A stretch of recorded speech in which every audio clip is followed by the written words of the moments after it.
Hi, folks. Welcome to Hitting the Mark with Harry and Mark. I'm your co host, Mark, and this is my co host, Harry. Hello. We're two idiots who like to talk about stuff that we have no idea that we're talking about. Damn it. One word. All right, we're steamrolling past it. I'm owning it. Still did a good job. So, as you know, we're two idiots who like to talk about things we have no idea what we're talking about. So, one of the things that I just wanted to bring out first and foremost is I like to change my mind a lot. If I see a lot of information that points in one direction and it's after the fact, my malleable, easy to manipulate brain will go, that direction looks perfectly fine. Um, Mm, the Cyberpunk 2077 patch, I think it's 1.2, mhm. has officially released. Oh, fucking hold on. Train of thought. Yeah. Sorry we missed you folks last week. Sorry I missed you last week, Harry. We hope everyone's doing well. And just because we missed 2 weeks does not mean you're getting 2 weeks of content. You're not worth it that much. Anyway, if you want to pay for us, maybe like an OnlyFans or Mm. Patreon, something with Harry's feet. We'll think about it. I don't know. Anyway, uh, Cyberpunk 2077's 1.2 patch came out, and it like it's kind of like a one step forward, two steps back patch. Oof. It fixes a bunch of issues that people had problems with, or at least tries to address them. When I played Cyberpunk 2077, despite being a goody two shoes player, I would always kind of like kill people with my car because Mm. one, I'm an awful driver, and two, the driving in Cyberpunk 2077, the handling is absolutely awful. So one, they introduced a slider to fix that, which Oh, okay. doesn't work depending on the type of car that you're driving. So Oh. apparently, what happens is like if you're working with like a sports car or a luxury car, it's like, oh, that might help if you like tone down some of the driving. But if you have the same slider applied to like a pickup truck or another kind of car, then it's just fucky. Like, it's Mm. inconsistent, it's wildly weird. Um, I can understand, like, different cars having different, like, abilities, like, the Nomad's car, particularly off-road, the luxury cars are for, like, just highway speed. Mhm. Um, but that's an inconsistency that I think is still fucking with a lot of players. Um, Night City Police, the moment you fucking commit a crime, i.e. accidentally fucking fishtailing a old person with your car because you're an awful driver, Yeah. they just, like, spawn right then and there. Now, Harry, Mhm. they spawn 50 feet away. Oh. Yeah, way better. Way better. It's not like Grand Theft Auto had this in the bag, like, 8 fucking years ago. Mhm. So, the point is the patch kinda came along, but it's got a bevy of new other bugs in it, along with, like, kind of putting tape on some of the bugs that you have now. Like a bunch of them are cleared, like citizens and shit like that, doing Yeah. weird citizen stuff. But for the most part, most of the bugs that people have had problems with are still there, just mitigated to a degree. And this new patch has introduced a couple new ones too. Oh. So poor CD Project Red can't seem to keep together. I believe not too long ago during our off week, uh, they were hacked, or sometime before that they were hacked, and recently there was a leak of their new DLC content, but I'm not gonna go over that yet today. I Mm. haven't researched any of that. So Mm. that's fun. I remember like what, a couple months ago. God, it feels like fucking forever with this COVID shit. Uh a little while ago, I think our second or third podcast episode, I was like, man, give this game a try. Da da Mhm. da. You Mhm. know, Mhm. yeah, God, you just gotta try it. And I'm like, no, this is me from the future coming back to like slap my younger self. I look into Mm. his eyes and I'm like, God, you're so weak back then. It's like Looper, you know. Don't Yes. ask how the correlation works. It's just like that. Mm, So naive. I know, I know. So long ago, should have invested in games, but Yep. or GameStop. God, Damn it. I was gonna roll with it. It's gone past it's gone past the intro now.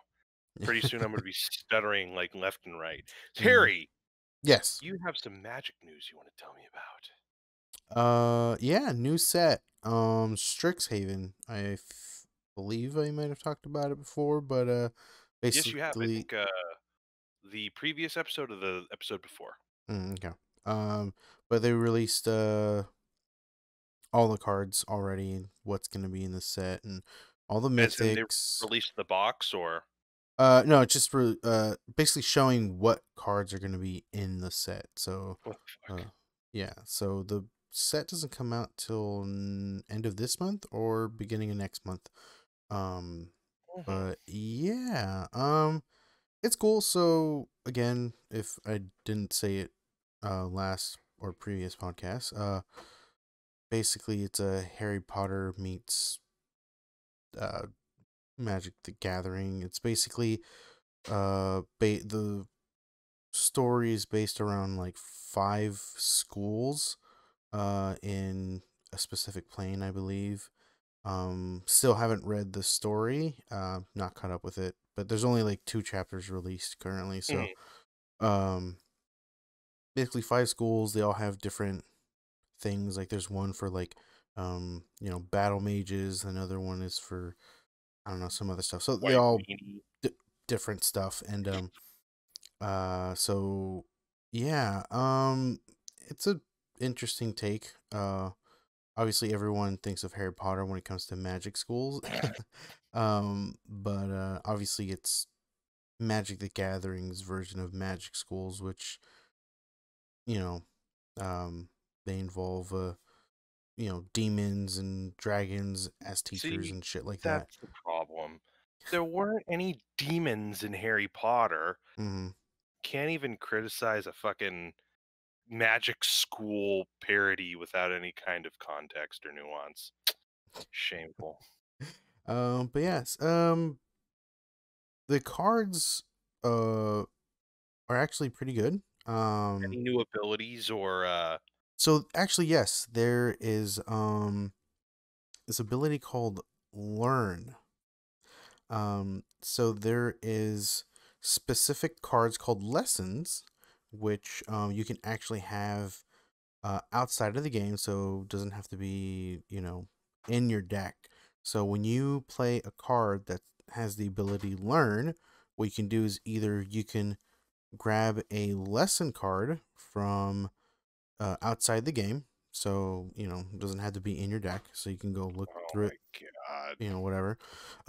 Generally, when it comes to competitive stuff, you generally have those cards in your sideboard. This Um, is this is some fucking unglued shit right there. If your um, opponent was born in November, they fucking lose. yeah. So yeah, so you get the lesson from outside the game, but again, in competitive standpoint, it'll be in your sideboard. Sideboard. Okay, that So I could see that making a lot more sense. It's a little more yes. tangible. It's a Mm-hmm. little more official and standard. So Yeah. So you grab the card and then you just put it into your hand, or uh, if it if the card has the learn ability, when it triggers, instead of doing that, like for example, let's say you don't want to grab a card yet, or you mhm. don't have any more that you want, right? Or you're like, oh, I used up all my lessons, so I can't really search for anything. So then what you do is you discard a card, and then you draw a card if you want. Hmm. So even if you don't go for a lesson card from outside the game, you can still discard, let's say, a bad card you want or you don't want, and then you could draw a card. So there's still some sort of value even if you don't have any lesson cards. Really? Yeah. So Hmm. yeah, That's and kind of then nifty. I like that because it adds like an extra layer of mystery to yeah. your deck too. Hmm. And then they did add, I forgot what the abilities card, but the abilities called. But basically, this whole set is based around instants and sorceries. Hmm. And so a lot of cards say like whenever you play an instant or with it, or sorry, whenever you play or copy an instant or sorcery, things happen. So basically, it's because it's a magic school, people were casting spells and whatnot. So that's what the whole set is based around, casting instant and sorcery spells. So Hmm. yeah, so different cards have different abilities. Like some are like put a 1/1 counter on a creature, or all your creatures get +1/+1 until end of turn, or something like deals additional damage, or draw a card, or stuff like that. So it's pretty cool. Different take on what cards do. But there are some very powerful cards that have been printed in this set. I don't know if any of them are uh format warping like previous sets. Hmm. But they're pretty good, and definitely some that are intriguing to me in the sense of board wipes. Um, Already eyeing them. Um, Fucking and hate think board wipes. I hate you for them. and thankfully they're not expensive, as in like actual real money stuff. So they're expensive mana Okay. wise. They're like 6 to 8 mana to play, but I love my board wipes. And that's about it. I mean, I can go card by card, but this is not a Magic podcast, so I I'll mean, just if you want, we could go over a couple cards like next week and talk about like viability. I know you're way more into it than I am. I was no. just a casual like whatever deck pisses people Mm-hmm. off kind of thing. But if you'd like to pick like a couple cards just from your own experience, what could be like uh meta, I Right. would really like to hear that. And we could just fuck the cover art. We could just talk about the abilities and Yeah. any specials that they have. Okay. We'll see. I'll say Yeah, this, yeah, yeah, that yeah. We'll put a pin Liliana in it. is in this set, but uh, Man, she's not. But she's not. Uh, I believe she's not in the story. She's not Liliana. She's called Professor Onyx, or not Onyx. what? Is that the color? Is that a name of a color? Onyx. Yeah, Onyx. Okay, yeah. So she named herself Professor Onyx. So What is she's she kind like? of like in M disguise. Oh, like a robot Yes, exactly.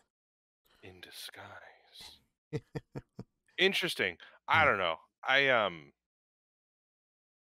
You were the one who like read all of like the really good MTG books, and mm, I was the dumbass who was trying to reinvigorate my like enjoyment for Magic. So I read War of the Spark or War for the Spark, yeesh.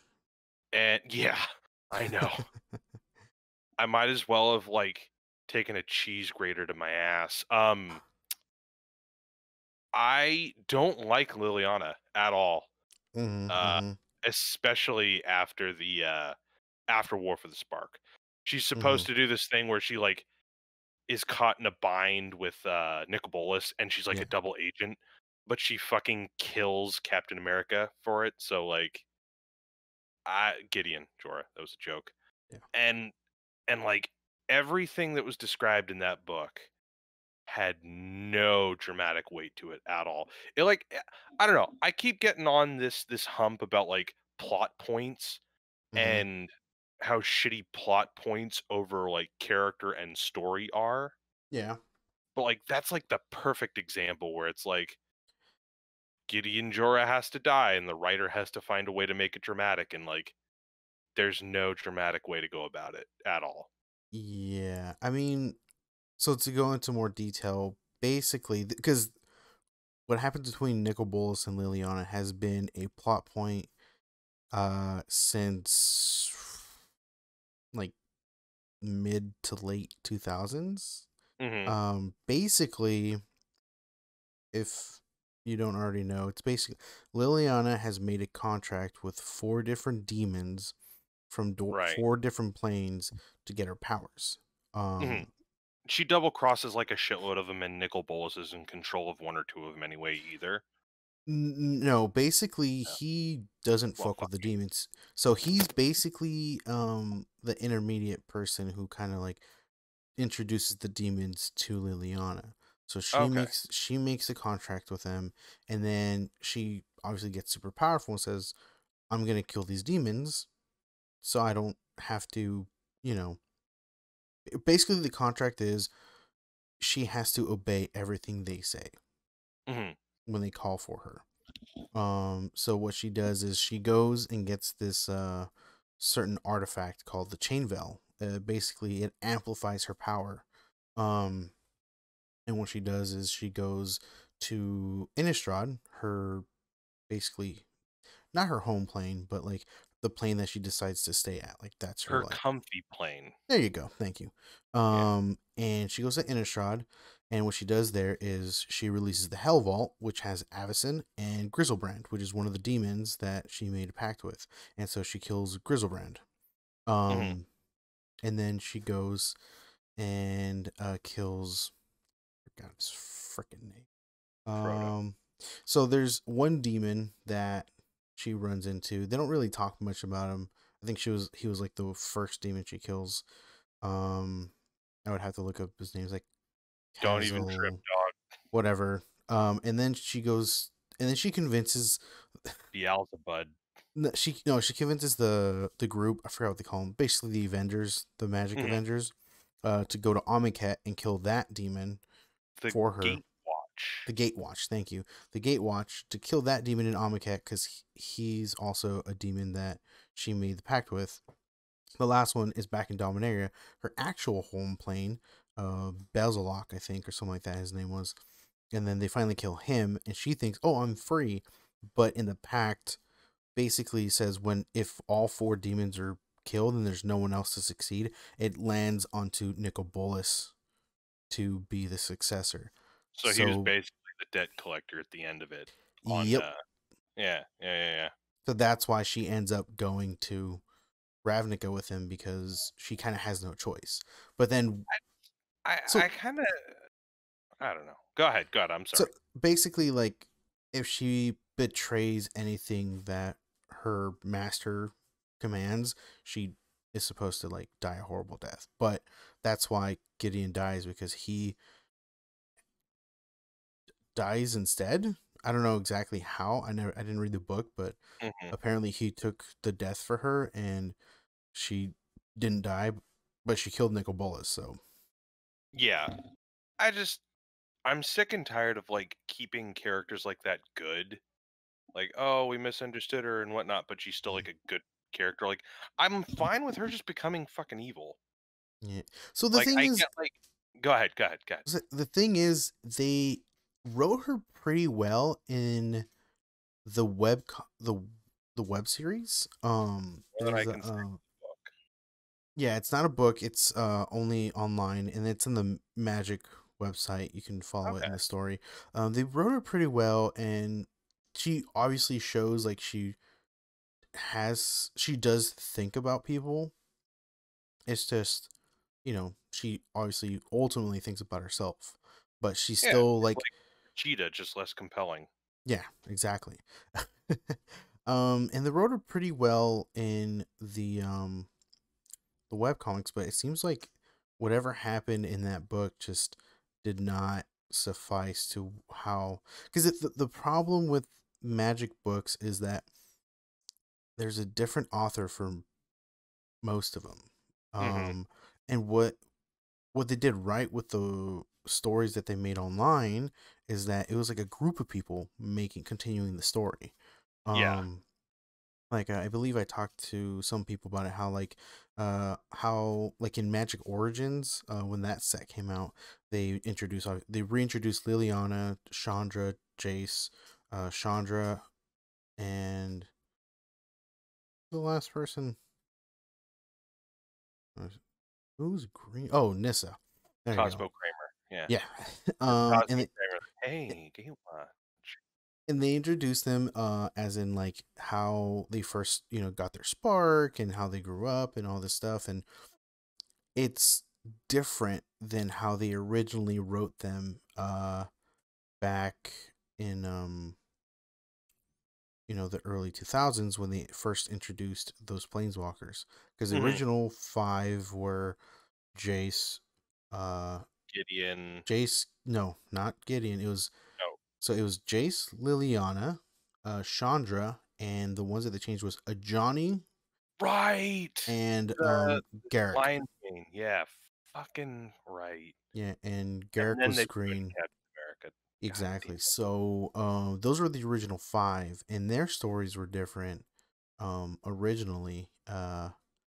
But they kind of decided to change them a bit for when they, I guess, re-release them into the stories. So which is fine because 2010. again, those stories that were originally written before Magic Origins were done by other authors. Some of them Right. authors that don't really know the lore behind Magic.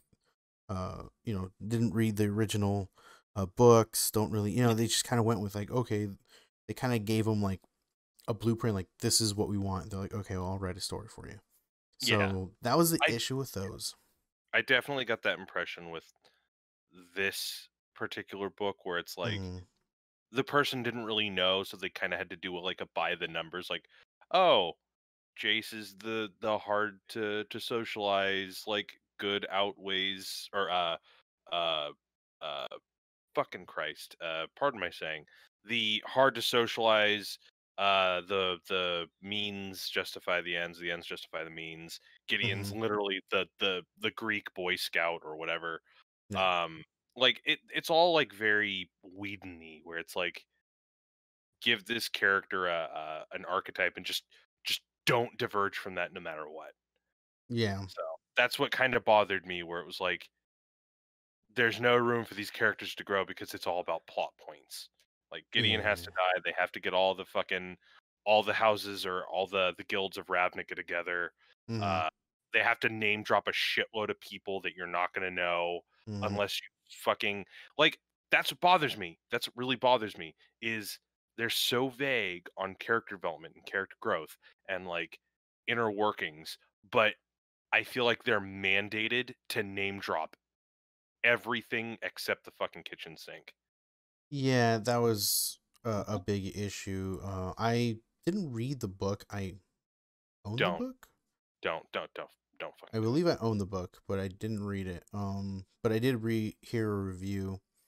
And basically what they're saying is that like the web series did it so well, and the thing is there was character development in that, and everyone, and like the problem was they made this author write this book that the expectation was, all right, this book has to be for people who've read the web series and also for people who haven't. So Yeah. you're kind of stuck in the middle of, you know, needing to, you know, describe everything, but also have those things that you don't need to describe, Oh right? yeah. So you It's have also to name drop, you have to do this, like, oh, Dak Faden's there, blah blah blah, or oh, this person's oh there, blah no blah no blah. we're not talking about Dak Baden. Right, right. But I'm just saying, like, they have to name drop because they want to please the people who've been following Magic for years, and then they also have to write the book so people who haven't followed the web series like understand what's happening. And Yeah. it was, I don't know. It seems like it's a task that I don't think any author might have been able to do. Yeah. They probably would have Especially looked at it and been like, mm mhm. Especially when it feels rushed too. Like yeah, uh, I don't just say like the whole plot point format just because. Like I'm sure there's a little bit of like tacky writing, and I'm not a writer. I don't mean to dog on someone else's craft. I'm not mm trying to. But what I'm saying is like this guy was obviously under what feels like a time constraint, and then on top of that, he probably either didn't know, mm like, this is difficult because I don't want to gatekeep and be like, no, only people who know the story can know. But I felt like the characters were removed from so much of who they normally are that it removes like a lot of the sincerity behind the actions that they do, which is yeah, why I fucking was so just snoozed by Liliana's character in this book. But it's like mm there is so much content in here it's like we don't have time to worry about anything or like consider anything. It just has to be like the inertia of what's going on in the story has to be the important thing. Yeah. That's what bothered me, I guess. Because I Yeah. I really wanted to get into this and I read it and I was like, that's it? It's like a lean 200 something, almost 300 pages Mm, of just like of just chores. yeah. Oh, and Dak Faden dies, so Like, if you haven't already, I highly recommend reading uh the web chapters. They're fantastic, especially the what is it? The Return to Zendikar was great. What was after Return to Zendikar? Oh, Innistrad, ex no, no, or no, no? no. Oh, wait. You're right. Yeah. Uh Return what was it called? Shadows over Innistrad, and then after There that we was go. Kaladesh. Kaladesh was great, and then And after then it that was was Amonkhet. Amonkhet. Then after Amonkhet was Ixalan, which was it gets really good there. Aztec Um, vampire dinosaurs. yep, that one They was actually a really good literally story. put words on a fucking dartboard and had a game of darts, and they just made the story of wherever the fucking darts landed. I shit you not. So good. You But and I need to do that every time we do a podcast. We uh, just pick a shitload of things that happened this week, and we just just play a dart fucking game of darts. sounds good.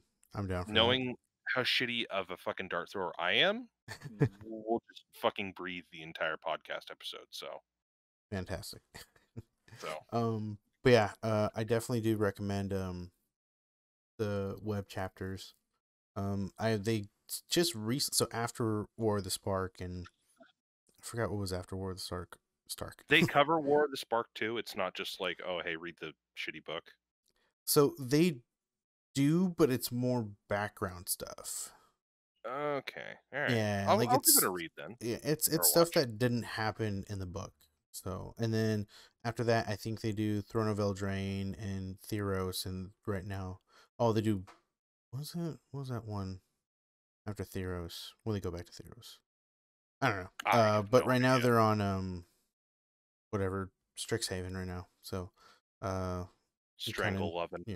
I'm intrigued to see what has happened post War of the Spark, because they really did like hype up War of the Spark in the sense of story wise, like kind of like they did with Endgame. No, Um, I was about to say they really wanted that to be their end game. yeah, Like you could feel it in the writing that they were like, "Oh man, we're trying to get everyone yeah, together. We're trying to beat this dude who we." That's another fucking thing.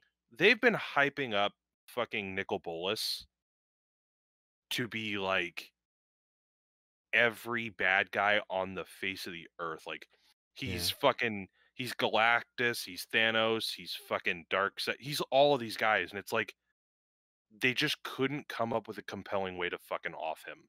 Like I yeah, like how they did it. Not how they did it. I like what they chose to do. yeah, I like the idea of like him getting trapped in Ugin's fucking like wet dream dimension. yeah, But like there is no way on God's green fucking earth that this could have been done in one book yeah, with like 200 something pages. Cuz like I said, this guy's been hyped up like since before fucking Thanos in 2012. yep, Like he's like, "Oh yeah, Tesseret, you think you could double cross me? I knew you were going to do it fucking 10 Septembers ago. Ha ha." Or like, "Oh, Liliana, I knew you were going to try." Like he's this asshole character who's like, "I literally knew you were going to do that before you even fucking do it." And he's sitting there in the book. He's like, "There's no possible way I can lose." Da da da. But here's the fucking problem: is that there's literally no way that he could lose. yeah, It's not like it's not like he's really super fucking powerful and it's his arrogance that kills him. The writers of fucking MTG literally created a character that you can't just fucking like You can't even trap him. That's the problem. They trap him in like the most asinine ass clap backwards way. Mm, That's what bothers me. Is it's not a character flaw. It's not like, oh, mhm. he's ignorant or he's Yeah. arrogant, you fucking noob.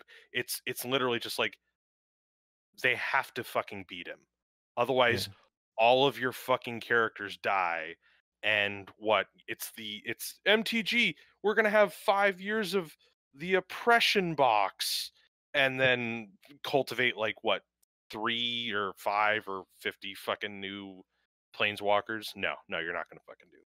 So Yeah. that's what bothers me. It's like if Thanos already had all the abilities of the fucking stones to begin with, Yeah. and he was just Somehow. biding his time and was like, telling everyone, "Yeah, you're gonna lose. You're gonna lose." Oh yeah, fucking Iron Man. Oh, I knew that fucker was gonna get a reactor in his chest like before he was a fucking twinkle in his dad's eye, and then just like randomly just loses for Yeah. nothing. Like I know next to nothing about MTG, but I know that when I read this and when my other guys, were like talking about how fucking Machiavellian he was, and I finished the book, I was like, no, no. You go back and you find a smarter fucking way to get rid of this dude. Yeah. Because that's what bothered me the entire time was like, there is no fucking way that you can kill this character, which makes it a problem. So let me just describe to our like 2.5 listeners He said who it. He said it. Nicol Bolas is. Nicol Bolas is an elder dragon planeswalker. So uh they can basically walk through planes, so going into different worlds, you know, and they're an elder dragon, so they've been alive for millennia, just a very, very, very, very long time, and obviously a dragon. um, um, this specific elder dragon, was born with other elder dragons, four other ones to be, well, I guess nine. No, no, it's four other Don't ones. get stuck in the minutia, Harry. Yeah. And so, well, see, the thing is they changed the story, which is irritates me. Well, So just give him like the cliff notes, like the best way to understand it. yeah, so basically, he killed all the other elder dragons so he can take their powers. So now he's the only elder dragon alive, um, and can travel through planes, and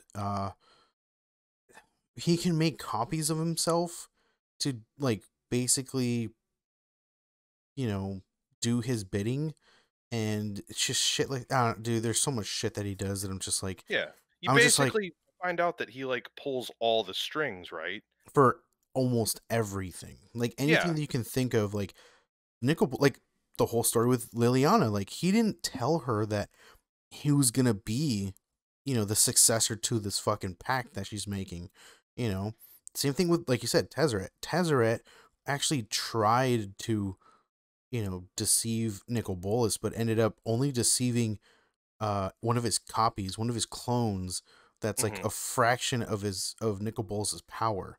Mhm. And when Tezzeret's leaving, thinking he, won, he finds out, oh shit, actually I lost.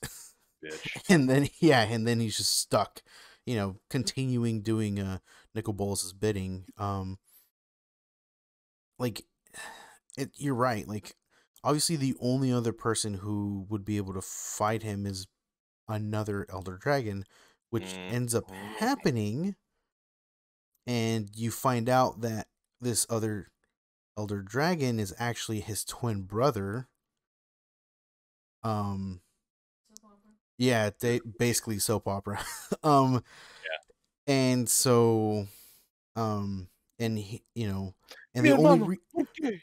so it's weird because then they do a weird time thing where Sarkon goes back in time during the Khonsa Tarkir block, and brings back Ugin, because Ugin, the Elder Dragon that is twin brothers with Nicol Bolas, was actually killed by Nicol Bolas in the past. But Sarkon was able to go back in time, bring him back, and then Nicol Bolas did not know this, And I don't know if he uh never found out until the very end, but he wasn't aware of it when I was reading it. And Mhm, so Ugin just stayed in hiding and basically um talked to was it he's the one who helped. Ugin is one of the people who helped in not enslave entrap the Eldrazi Titans in Zendikar. mhm. Um and he's also He's the one just an who all-around good dude, yeah, like so Ugin with Soren and Nahiri trapped the Eldrazi Titans, and that's the whole reason why uh uh uh Emrakul is in Shadows over Innistrad, because Nahiri fucking fights Soren and brings, you know, Emrakul to his home plane and tries to fuck shit up, you know, issues within themselves. And then Ugin is trying to make sure that the Eldrazi Titans aren't being destroyed because he's like doing research on them. And then so they destroy the Eldrazi Titans, and he's pissed off at Jace, and he told Jace, "Don't fucking kill them."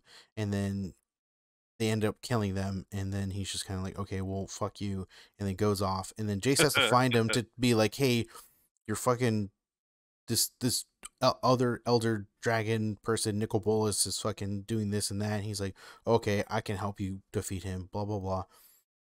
And that's as far as I know when it comes to story. So this is all yeah, beforehand for it. So it's like, I don't know. Like I said, there's just so many. Like Nicol Bolas was raised up in lore to be this powerful, like the most powerful being in the multiverse that yeah, no one can touch. Like he has power throughout every single plane that he wants to be in.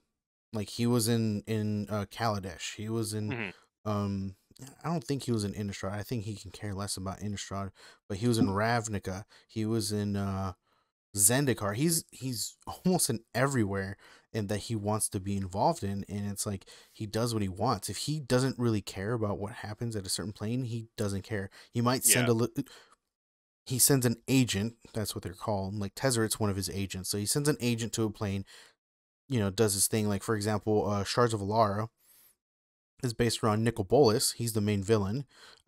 Getting the 5 shards of Alara to combine into one in that magical force, he's supposed to take all that power for himself to make himself more powerful. It backfires, of course, because the good guys win. But overall, like he had Sarkon and Jund, uh, and then he had Tezzeret and Esper, which mhm. Tezzeret is from the Esper plane. So he was able to get people from different planes to do his bidding and blah blah blah. So Something like yeah, yeah, yeah. it's just, yeah, I agree. Again, I don't know what was the details in War of the Spark, but I know he was imprisoned somehow. Let's just say there weren't any.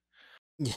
To be honest, I skimmed over so much of it near the end. All I know is basically he traps, the group makes an effort to trap, uh, Nicol Bolas inside a realm that Ugin created, but a realm that Mm, Nicol Bolas adopted to, like, manifest his powers.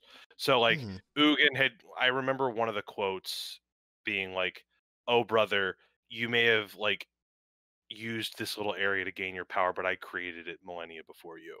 And then suddenly Nicol Bolas mm, felt smaller than he ever had, or some shit like that. But, like, sounds so badass. I just really would have liked the idea of all of the Gatewatch already would have been able to kick his ass.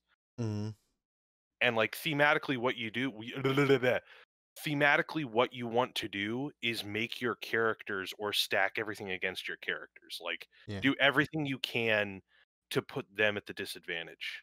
Mm-hmm. So it's like you don't immediately start out with well, you don't start out with a character. MTG's story base and lore didn't do that. But like what you do is you like one of the things that really helps is you set up your characters and you divide them. So, Mm, like, you give them some time to germinate, you get them to know one another, they build up a rapport, kind of like how Gideon and Jace did with all their little shit. And right. then something cataclysmic happens and it splits them apart. And the idea is that them being apart, the Gatewatch being apart or split up or unable to do what they do as a group is what causes Nicol Bolas to take over. So the idea is that like the Gatewatch, I mean, this is what they obviously do, but the Gatewatch is meant to keep like extra planar threats in check. Yeah. The idea is that like you would want to make Nicol Bolas doing all this shit behind the scenes, but the reason he's doing it behind the scenes is because the Gatewatch is actually fucking badass. And it's not like that's the thing is that like the Gatewatch is nothing to him. Like Yeah. is absolutely nothing. They're never a threat. They're only a threat like 5 fucking minutes before he gets sent to the fucking hyperbolic time chamber. Yeah. So there's no compelling part to it because it's like one, they've barely spent any real time together other than well, they've never really gone up against Nicol Bolas other than by name and like the occasional instance. Mm-hmm. Um, they barely have his reputation too. Every Mm-hmm. other block is like, oh, let's go up against this like issue on Ravnica or Dominaria or like this other shit. Mm-hmm. And they're all not particularly building towards anything. Like it's fine that like each plane has their own bullshit going on and they have their own like uh serialized or procedural thing going on, but one or two stories kind of like Amonkhet where they build towards this fucking idea of Nicol Bolas would have been really important Mm-hmm. and how our characters relate to it. Anyway, fucking yeah, that's my main gripe. Like Nicol Bolas, badass bad guy, um, sick one-liners, way too fucking powerful. Writers didn't know what to do with him. Yeah. Yeah. I mean, going with what happened with Amonkhet, Nicol Bolas shows up. Literally, so there's what, five of them, right? So there's Liliana, there's Jace, there's Nissa, Chandra, and Gideon, right? Mhm. So he basically like starts fighting Chandra and throwing fire at her, more powerful than her own fire. And then Nissa comes in, and then he like basically wipes her out.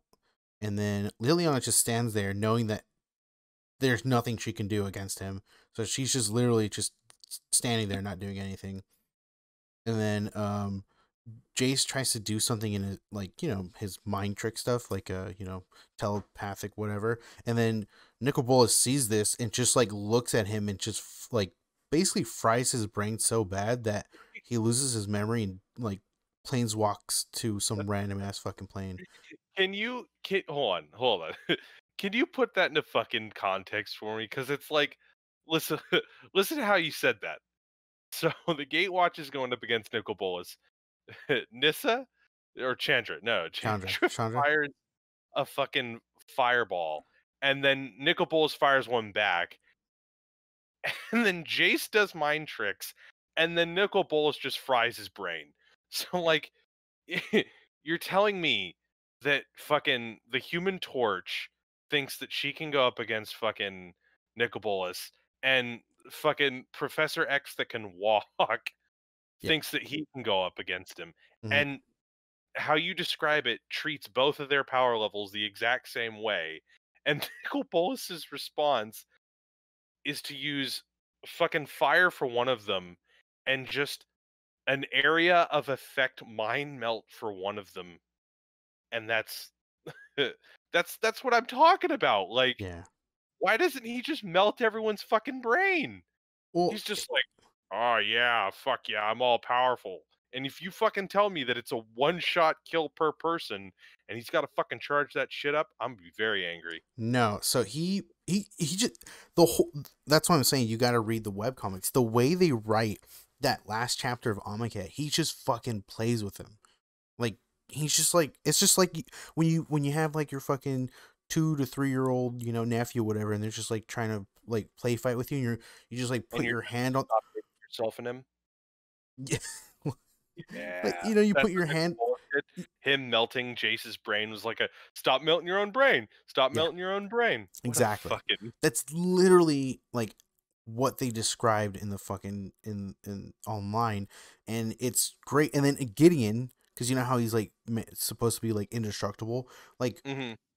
Like, so he like puts up his shield, and Nicol Bolas just puts like one of his fucking claws and like punctures his skin through his shield, which almost nothing has been able to cut through. So he's just like Gideon just planes walks away, and then Liliana, like I think she like dips out like halfway through their battle. She's like, "Peace out." This battle's like less than a few minutes long. Like I don't really know the timeline, but I think it was like maybe a couple minutes of fighting. Mm-hmm. And so like yeah, so like, and the only reason Jace didn't die is because he put a I think he put like a fail safe um in his mind, because He had he's a Teflon on his nerve cortexes to yeah, prevent so from he put a fail burning. safe, so if he were to ever run into danger in a mental battle thingy, like he would automatically like just teleport himself to another plane. um and yeah, that's the only reason he survives, because his failsafe triggered and got him out of there before Nicol Bolas could actually just you know defeat him. So it's It like kills me. It really kills me. Like, yeah. I hear what you're saying, but like, So this is the problem. I, This I is the think problem. I He's think too fucking powerful. your comparison to Thanos was perfect, because when Thanos rolls up in Infinity War and gets all the fucking Infinity Stones and just fucks everyone up around him, and he's just like, even Thor, he's like, should have aimed for the head, and like snapped his Yeah, fingers, and that was it, and then he just fucking goes away. Like, dips. that was Nicol Bolas, but imagine Thor not even touching him. Yeah, but like, here's the thing: is it's like Thanos isn't all fucking powerful to begin with, Yeah. and like he struggles, and like that's what makes like I get like they do a lot of baggage to give him a Mm-hmm. lot of character in that one movie because everything else was like him being mustache twirlingly evil, but like he goes through the works as a character. He Mm-hmm. struggles, he has moments of clarity, moments of like pain and anguish, moments of like relief.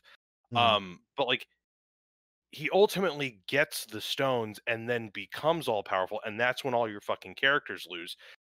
The way fucking Nicol Bolas is always described is always all powerful. Like, I'm not kidding when I Mm-hmm. say like it's literally like fucking Thanos already having the stones and just biding his time. It's Yeah. like it's like Thanos going to Earth and just being like, "Hey, I'm gonna take over this place, all right?"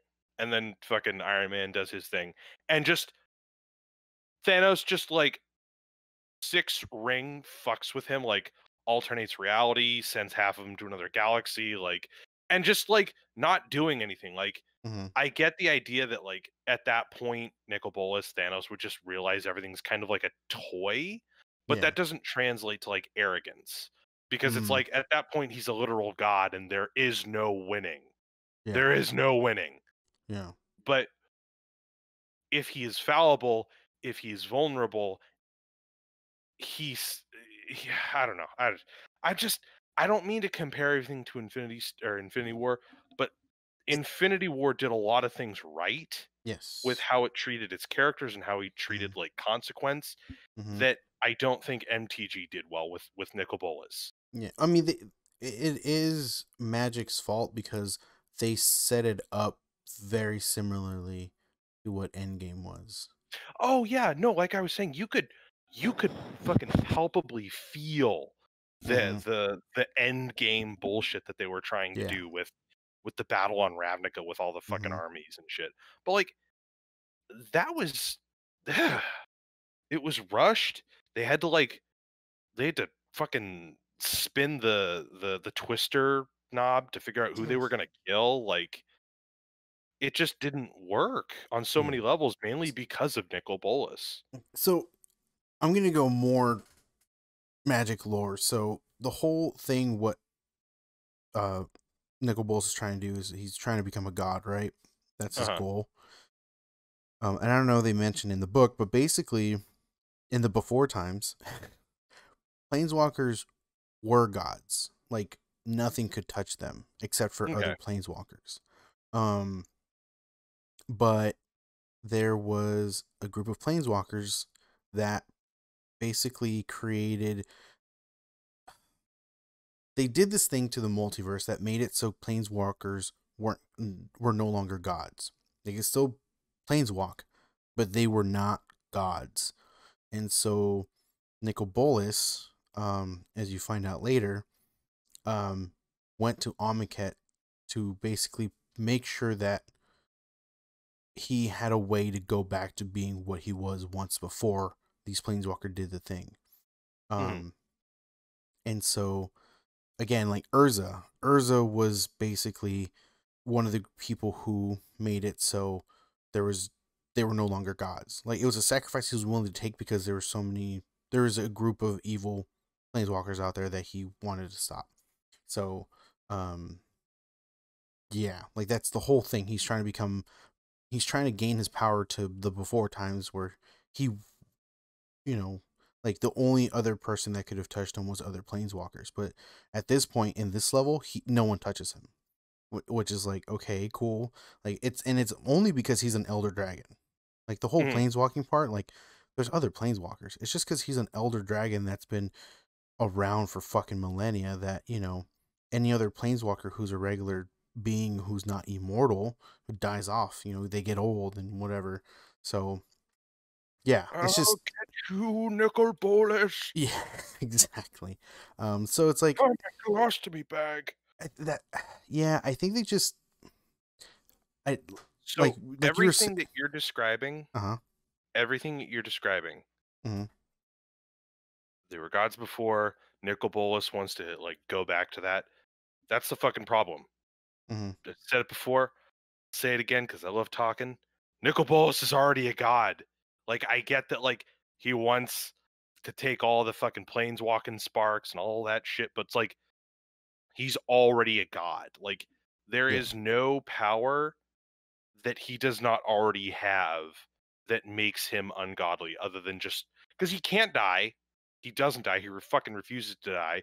He Hmm. has like all omnipotent like vision over the fucking over the planes that he occupies. He controls armies. He fucking can levitate shit. Apparently, he can stagger his abilities to match that of whoever he's fighting against. Like, oh, fucking person doing a fireball. Oh, well, I'll just match that. Fucking, like I said before, you're gonna do a mind thing on me? Zap, your Swiss cheese. But like, that's the problem, is Yeah. that he doesn't struggle and he's not fallible. There's no point in the story where he makes a single struggle. It feels Yeah. like I'm probably wrong that I know you know more, or you probably just don't want to check me on here, or our friends know more, and they're Mm. like, what the fuck? But like, there's Well, never a point when I was reading about some of the war where it's like he really works for it as a character. He's just an object that people are just supposed to be afraid of that just taunts people and says creepy shit, creepy evil shit. yeah. I mean, like I said, there was Shards of Alara. That story. He is trying to gain more power, but ends up failing. I think a Johnny is able to stop him from doing that. Um, Rawr. yeah. Got the I'm pecs trying to on think him. of else. Yeah. Tezzeret trying to stop him. He wasn't really trying to stop him. He was just like trying to not be his servant anymore, but fails. Hmm. Um, and then that's about it. Everything else just him just manipulating everyone. um, so You know what? I would have. This is gonna sound like a really odd comparison. hmm, I really would have liked if Nicol Bolas kind of took on like a Frank Underwood kind of character arc. Not arc, but like House of Cards. okay. Maybe you don't necessarily follow his perspective, but the idea is that like he wants something, he has a goal, he has Hmm. people that he has to fuck over to do it, and the more and more you see him, the more and more you get an understanding of how he operates and the struggles that he goes through. Like I'm not saying like I want him to have like emotion, but I want Right. to see a little bit of like what he does to get to where he gets to. Because from in the beginning of House of Cards, the guy wants to be Secretary of State, and they snub him. So he like single handedly, like every episode, just fucks the administration that he was promised to be in. Hmm. And that isn't. I don't want like a story of how Nicol Bolas was like the good kid and became the bad kid because of bullshit. Like he wants power. That's fine. That's what Frank Underwood wants. But like moments where you can like understand some of his wisdom, moments where you can see where he's coming from. I don't want him to be like Thanos in any way. Keep the whole "I'm evil because I'm evil" bullshit. That's fine. That's whatever. I don't think you can get all that much better. But I would like to see some of the motivation behind what he does other than like power. And then I would also like to see like how he goes about it and what kind of struggle there is. I keep mentioning struggle, but it's like it's one of the main ways that you can identify with like a character, Yeah. whether or not they're evil. Mm-hmm. Makes sense. So, oh my god. There was I did not that. expect to talk about fucking MTG and Nicol Bolas. I know nothing about fucking Magic the Gathering. I absolutely know nothing about it. I just sat here pretending like I did because I'll that's the s- fucking point of this show. I'll say this though. The story might have been shit, but that Magic set, those fucking Magic cards were stupid powerful. Worth a Um, spark? yeah, a lot of Yeah. them. Some of them are banned in older formats, um, and some of them are played heavily in older Oh, formats. Yeah, that was a very, very like again storyline or story wise, probably not that great. Card wise, it did very, very well. Um. Uh. Oh, did I've you been like that box, Harry? the War of the Spark. Yeah. Yeah, it was good. Like I said, That's own a couple cards. Especially for Commander. And then I don't think I don't run a lot of modern decks. I just run Death and Taxes. So, um, little dick. yeah, I might have a set of one card, but I'd have to relook. Okay. Um, but I want to talk about Warzone. Something else to complain about. Yeah, Um, dude. Fucking, we get together once a week. That's all we have to do is just fucking complain. All right. yeah, perfect. Right. So Warzone right now, is I don't know. Is it in its worst state right now? If it's not in the worst, it's damn It's near. close to it. Yeah, it's basically I think. let's say Go ahead. the entire meta right now of Warzone is two guns. It's the AUG slash the M16 because they're basically damn near the same gun. There are Wait, three. the 1980s COD. I mean the COD, the 1980s M16. Yeah. So Cold War M16. Ew. So Cold War M16 and the Cold War AUG. They're under tactical rifles. They're a 3 round burst. So they're semi-auto but 3 round burst. And they're just so they basically, if you can get two good bursts, you can kill someone from very far away. Um, it's really bad. And then there's another gun called the FFAR. We call it the FFAR. Yeah, that one also's it's an assault rifle, but for some dumb reason they made it so it's even more powerful than a submachine gun up close. Mhm. So people are basically running the AUG or the M16, and then as their secondary, they're running the FFAR for close quarter combat. And that's basically everyone. Everyone that's all the competitive teams and players are running that because it is the best loadout. There's nothing that comes close to it. You can run other guns and do decent and win games, but if you run into any player that knows how to play the game that's running a AUG and a FAR, you're not gonna win. Um, And it's and how long has this jank kind of been going on? This like OP meta. so this has been going on for less than a month. About almost going, yeah, about 3 weeks, going on 4 weeks. Um, and they basically this past week, they released some patch, or they did an update, right? They did a big update. They released some stuff. They changed some stuff, and they really didn't change anything about the guns. Hmm. Uh, and so it's still the same, and a lot of people are upset because they didn't change. Yeah, Like they're running around a corner and they're getting shot in the back and they die in like a moment.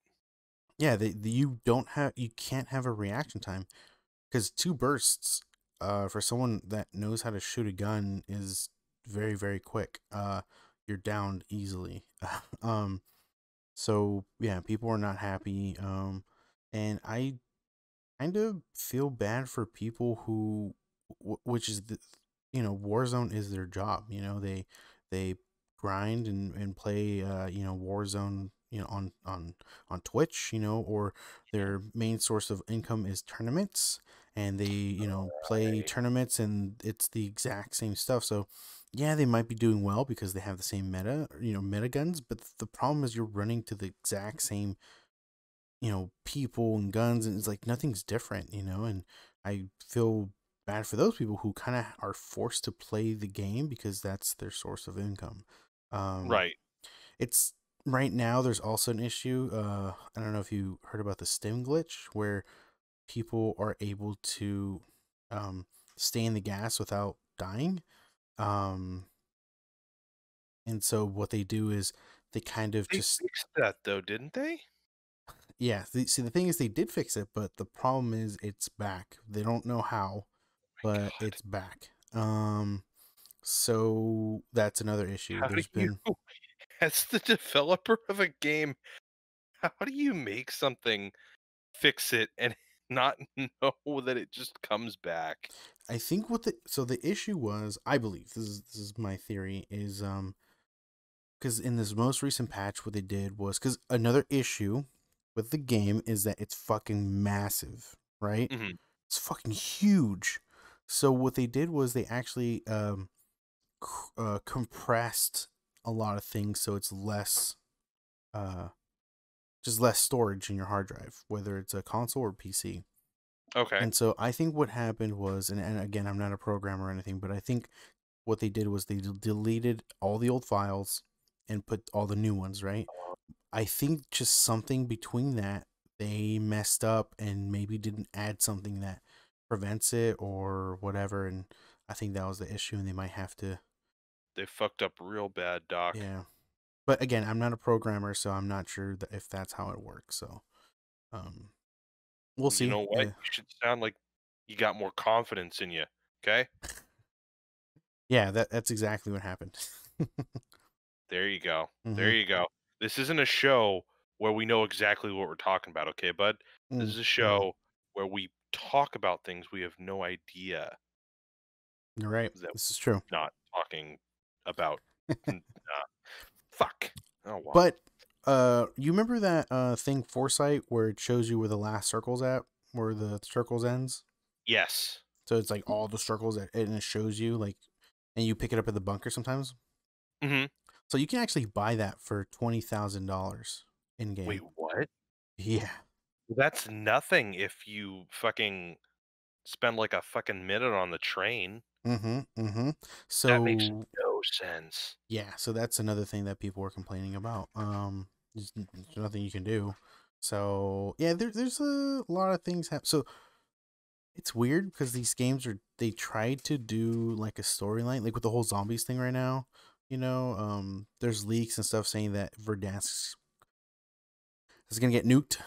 Try to get rid of Yeah, all the zombies. And there's been leaks of like older Verdansk, like going old school, like before please there was, no. like, kind of like before there was a dam, and then like showing like other places, like stadiums still being constructed and stuff like that. So I'm not 100% sure how that's Yeah, gonna work, that but really changes up the gameplay in fun and exciting ways. yeah. So we'll see. I'm not 100% sure how it's gonna turn out, but a lot I of just I'm pe- not, if that's the case, I'm not excited. in Yeah, any shape, way, or form. yeah. A lot of people are calling for Battlefield to come out with a BR to replace Warzone, and uh, some people are calling for Halo. So we'll see how it goes. I'm still in the wagon of thinking that Halo can produce a really really really good BR, but a lot of people, I think I'm you are one that disagree. two things. I'll Yes. be quick. Yeah, I've always felt that despite being a little analog, Halo has been more successful when it doesn't emulate Call of Duty. Mhm. Well, that's Uh, the thing. It's not. I know you had 2 points, but with that, I'm gonna say Call of Duty didn't create the BR. you're right. Call of Duty didn't, but Yeah. Call of Duty I think is the most successful iteration of BR so far. There's fucking PUBG, Yeah. which is a glitchy ass nightmare. There was DayZ, the Arma mod, which only Yeah. fucking PC freaks used before that. Um, there was Fortnite, which wasn't even intended to be battle royale. It was meant to be a base defense game, and then everyone was like, "Oh wow, this battle royale version of the game is kind of fun." And fucking Mm, 12-year-olds on Ritalin play that. yeah. And then there's Call of Duty, which is 12-year-olds on Ritalin, everyone who's dissatisfied with PUBG, and Call of Duty players who Yeah. are Fair also on enough. Ritalin. So Halo is pretty much the same thing, except snobs, more snobs. That's it. That's it. That's Yeah. fucking it. But I don't disagree with you. Like I understand, like Modern Warfare didn't create Battle Royale. I just think they were the first ones to really like nail down the feel. Like you and I were talking a Mm, lot about game feel, and I think yeah. I will give Call of Duty a lot of credit. Call of Duty has almost always consistently had really good game feel. Like gunplay is Mm-hmm. great, shooting enemies feels great, uh, running and jumping is kind of but that's just me. But like it, it's not like it's not a terrible franchise. They just keep using the same really good game feel. It's just every iteration the game feel just doesn't quite match up with the quality of the game that they keep wanting to make. That's all. Yeah. Okay. Halo, like I said, has always succeeded when it's just done Halo. Mm, Halo 1 was a staple. Halo 2 was great because it had its own flair. Call of Duty was still doing the whole World War One and World War Two thing at the time. mm, Um, Halo 3 came out around the time I believe Modern Warfare came out. okay. Um, and I think Halo Reach is the best the Halo franchise like could do in terms of Mm, scope, in terms of game feel, in terms of gameplay, in terms of like overall like game design. I don't think it's the best. I still think Halo 1 or Halo 2 are the best, but I think as an all-around game, I think Halo Reach is probably the pinnacle of their style of game. And it has the bare minimum of things that you could compare with Call of Duty, like perks, some mm, customization, mm, and sprinting. And that's it. That's all Halo really needed. And then Halo 4 came in, and then Halo 5 did yeah. fucking aim down sights, and it just I think Call of Duty dominated as a better like military shooter Yeah. personally, and that aim down sights mentality or gameplay is something that a lot of developers use a lot of. And I think 343 Industries saw that and equated that to better gameplay for Halo, made Halo more fast paced. And I don't think that's ever been what Halo has needed. Yeah. Um, I could see a battle royale for Halo. I wouldn't It's not like I wouldn't play it on principle. I would if you and a couple of the others wanted to play it, I'd be like, "Fuck yeah, I'll be a I want to be a jackal with fucking two dicks running around or like a fucking I want to be a fucking a grunt with like two like F titties or whatever, you know? But like that would be fun. Yeah. But I just think it's a gimmick that I don't think Halo has never needed. Like Mm, Halo was the one that literally like put Xbox Live on the map. yeah. This is true. and all it needed to do was just be Halo. And for anyone who doesn't know what that means, just delivering quality gameplay and quality multiplayer. And that's it. That's fucking it. At one Yeah, point, Halo was just so fucking good that that's all it needed to do. yeah, Yeah. yeah. It's just obviously like you were saying, like it just they kind of went away and started doing other stuff that kind of you know like it would be nice if Halo did. I mean, they did remaster the other game, so I think that was Mm, nice.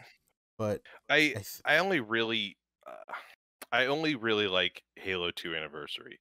mm-hmm, Halo 1 Anniversary really kind of breaks my heart because mm, you can't just revert to the old game because that's not the old game. It's a port from Gearbox where all the mm, textures are dropped and it doesn't look good. okay. And there've been videos on this before where it's like, "Oh, it's so disappointing, whatnot." But like, I remember playing Halo 1 for the first time. I was like a fucking bedwetting toddler at 20. No, I'm kidding. I was like, I don't know, I think 11 or 12 right before Halo 2 came out, Mm, and it was the funnest thing on the fucking planet. And it looked good. That's the mm, thing is that everyone seems to like forget is that Halo 1 looked fucking amazing and it still does. And I played Halo Anniversary in like 2000. It came out right after Halo Reach, okay. and the remastered graphics I didn't care for. They didn't look good by modern standards. And then I went back and I fell into that loop where it's like, man, this didn't look as good as I thought it was. And Mm, sometime later I played Halo on the original Xbox. And I was yeah. like, wait, something's not fucking right here. And it's not like I did a wall of string or anything, but like eventually I like watched a couple videos and whatnot. And yeah, it's a port. You can't even play Halo Remaster's original or like uh downgraded, I suppose, version Mm-hmm. and still get the same quality of Halo Combat Evolved on the Xbox. Huh. Yeah, that's what breaks my heart. Halo 2 is the only really good one because I like that they like I'm sure they did the same thing with Halo 2, don't get me wrong. But Halo 2 had massive fucking issues and didn't look nearly as good as it could have. Mm-hmm. Um, but that's an issue all into its own.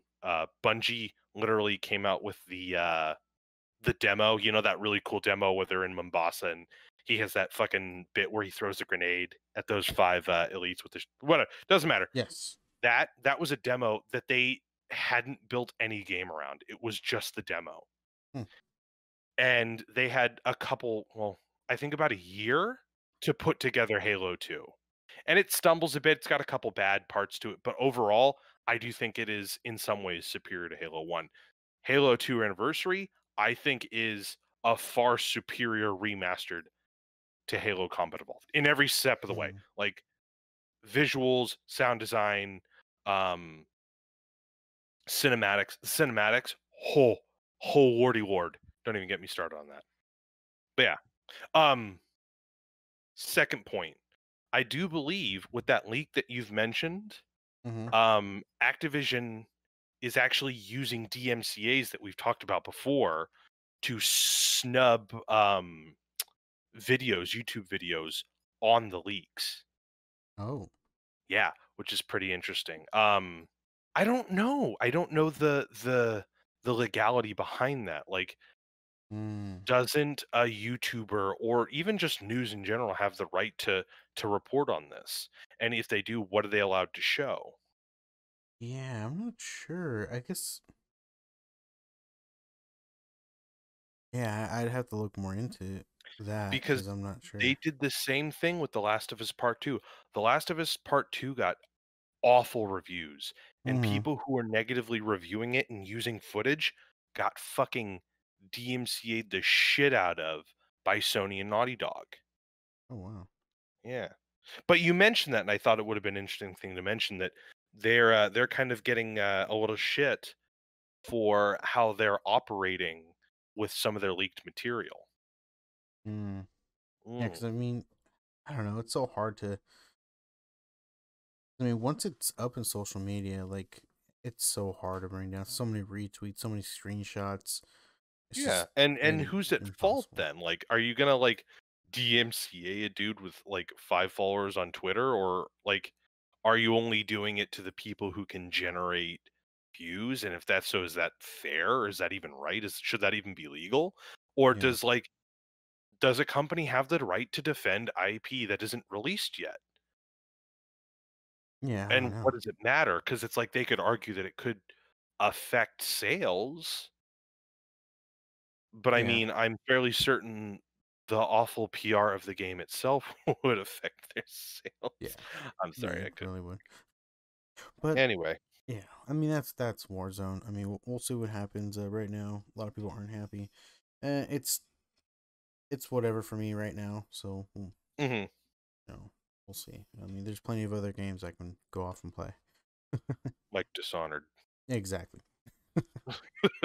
And So let's move on and so you have not seen Godzilla vs Kong, so I've we seen half of it. have okay. What did you think about the first half? Just give it to me.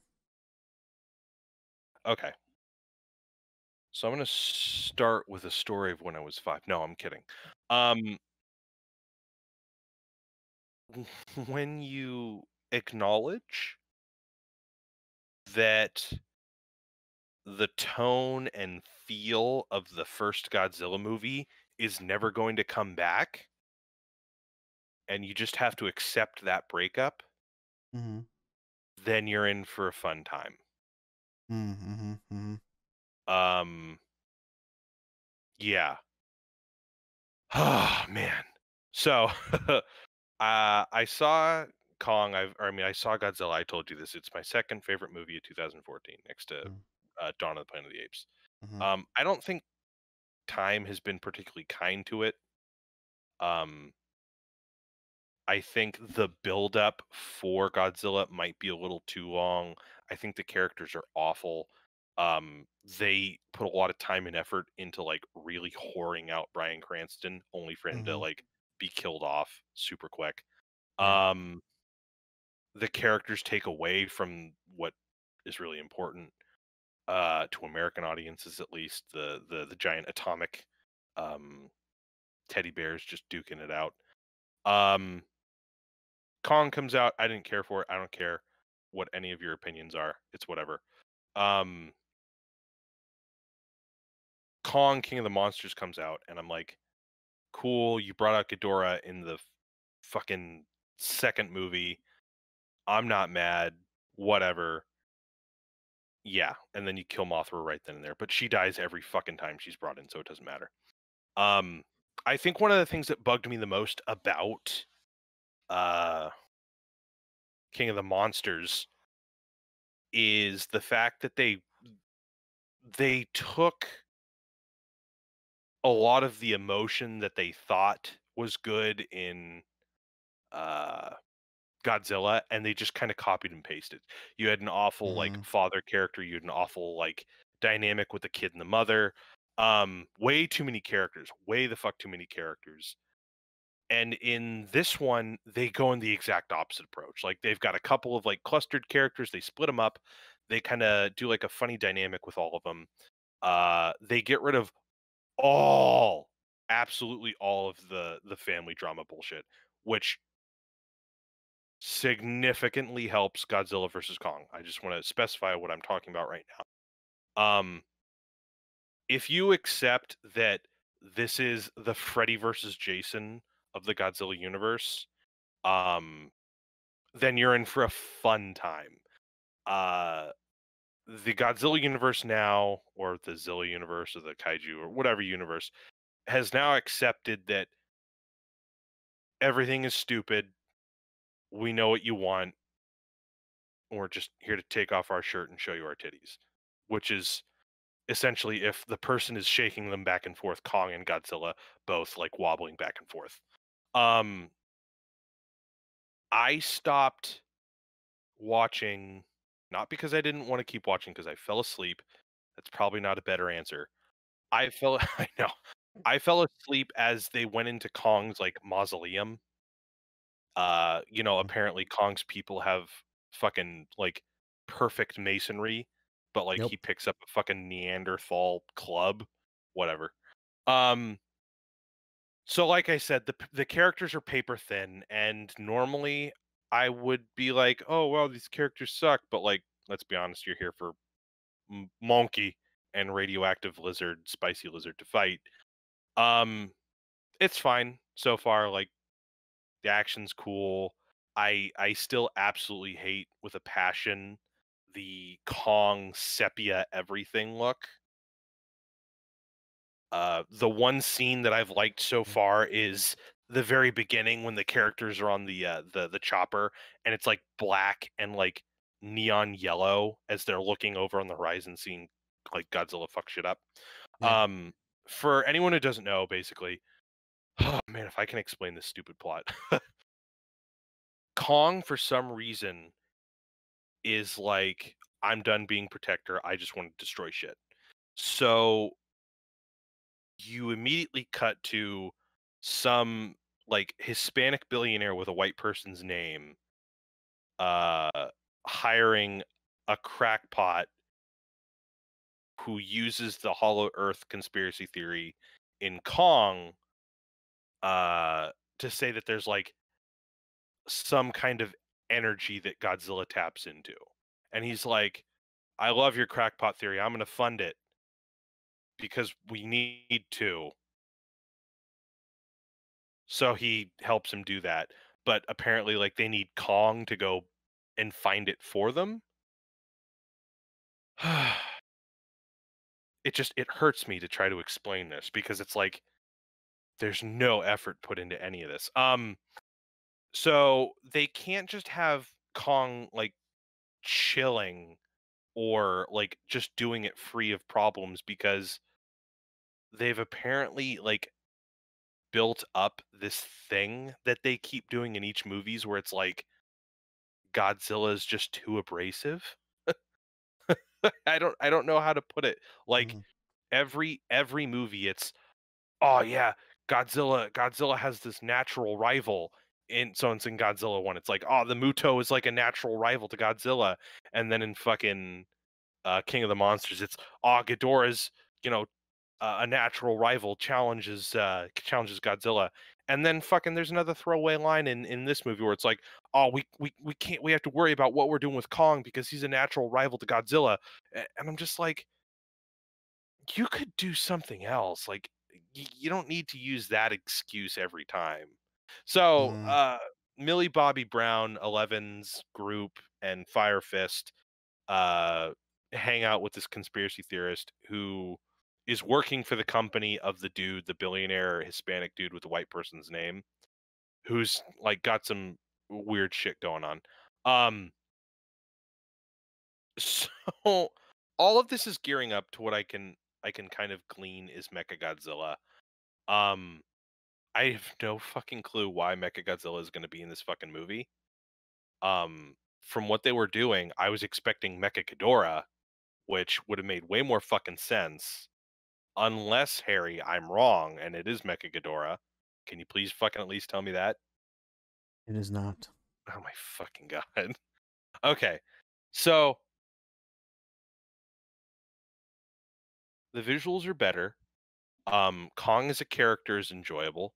Uh the little Iwi, I think that's her people's uh the people that you get to know, the native indigenous people of Skull Island. Yeah, they're all fucking extinct except for this young deaf girl who communicates with Kong. Uh Visuals are good. She's a fun little addition. Uh Yada yada. Characters are paper thin. Story is paper thin. Y'all here to see spicy lizard and monkey fight. Um Hollow Earth, Journey to Center of the Earth. Um let me talk about things that I liked. uh Mhm. things I liked.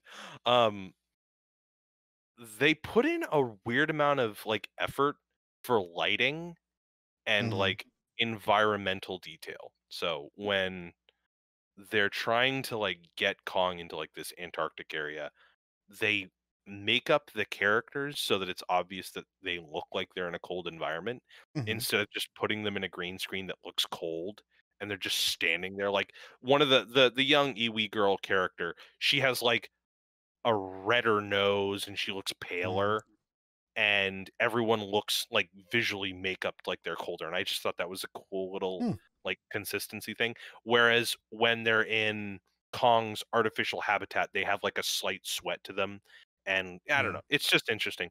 um some of the green screen areas that they have this really cool artificial lighting where it's like they'll be looking through a screen, or they'll be on like a tarmac, and there will be like either natural light or like the scene I was talking about that I thought was really visually striking when they were on this building overlooking Kong's rampage, or Jesus Christ, Godzilla's rampage, Mm-hmm. and it's a green screen obviously in the back, but the real portion of the set had these like deep neon yellow lights, which really Mm. like highlighted the characters in a really cool way. Like it's one Yeah. scene out of like 90 minutes, not 90 minutes, like 110 minutes.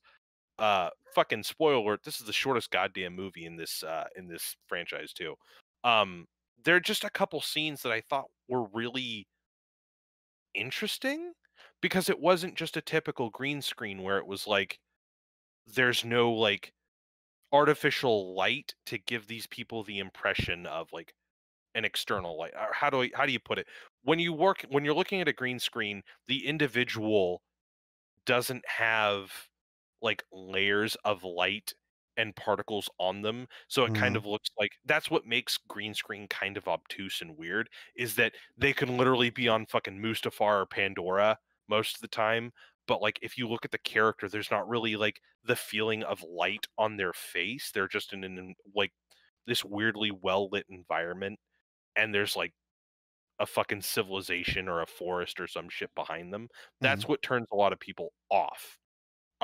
They didn't do that in this case, or at least not all the time, where it's like there's some obviously green screened bits, but there's like this light on their faces, or there's some kind of like external light which seems to add to some degree of like not realism, but like it just felt nice to see like a weird amount of detail put in like one portion, you know?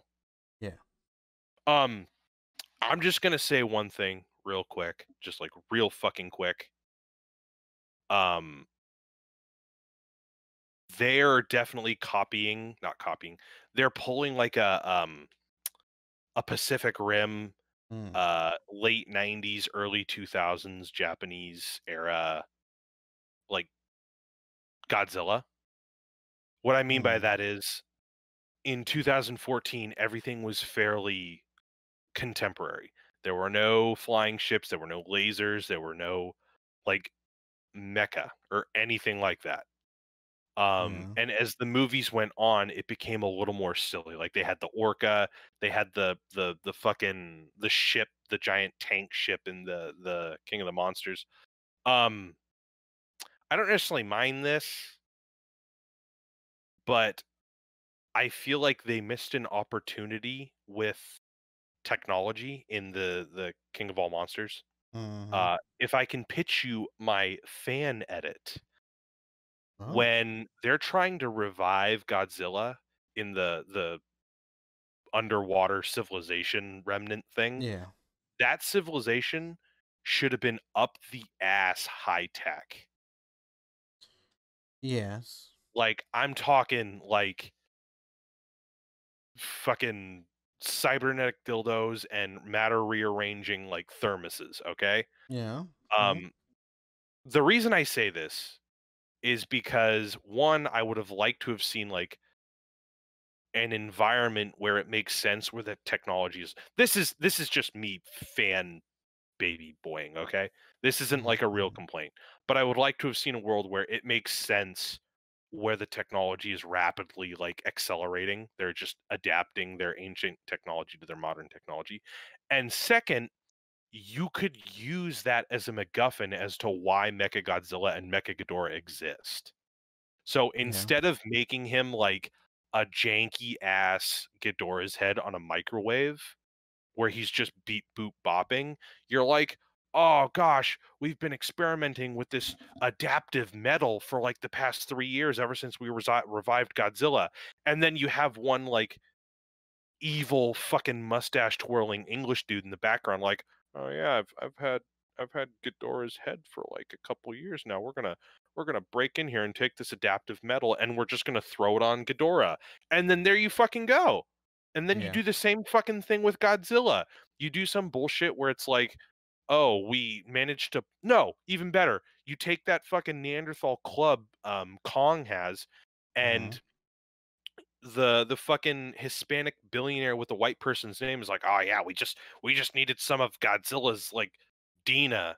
And you just fucking adaptive metal that shit, and there you have fucking Mecha Godzilla that doesn't look like a fucking toaster oven with a fucking radioactive breath. Like that's what I hate. Like Mm-hmm. I am absolutely certain that I'm going to despise the Mecha Godzilla look. Oh man, I shit you not. I am probably gonna fucking flip a bitch. But if they'd had done something where it made sense, where the tech just is like fucking a million years ahead of what we have now, Yeah. I would have been like, you know what? It's stupid.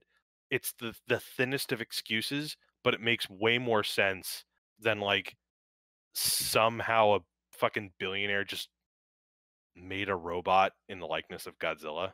Yeah. Yeah, so that's my fan edit. It would have made shit way less fucking stupid and way sillier. I don't know. Fucking fuck it. Whatever. Other than Fucking that, fuck. yeah, it's fucking fuck. It's fun to watch them fight. Mm-hmm. Um, they gave us exactly what we wanted. Fucking less characters, less character motivation, less fucking character bullshit, and more monsters and more monster bullshit. Yeah. So yeah, whatever. I'm not mad.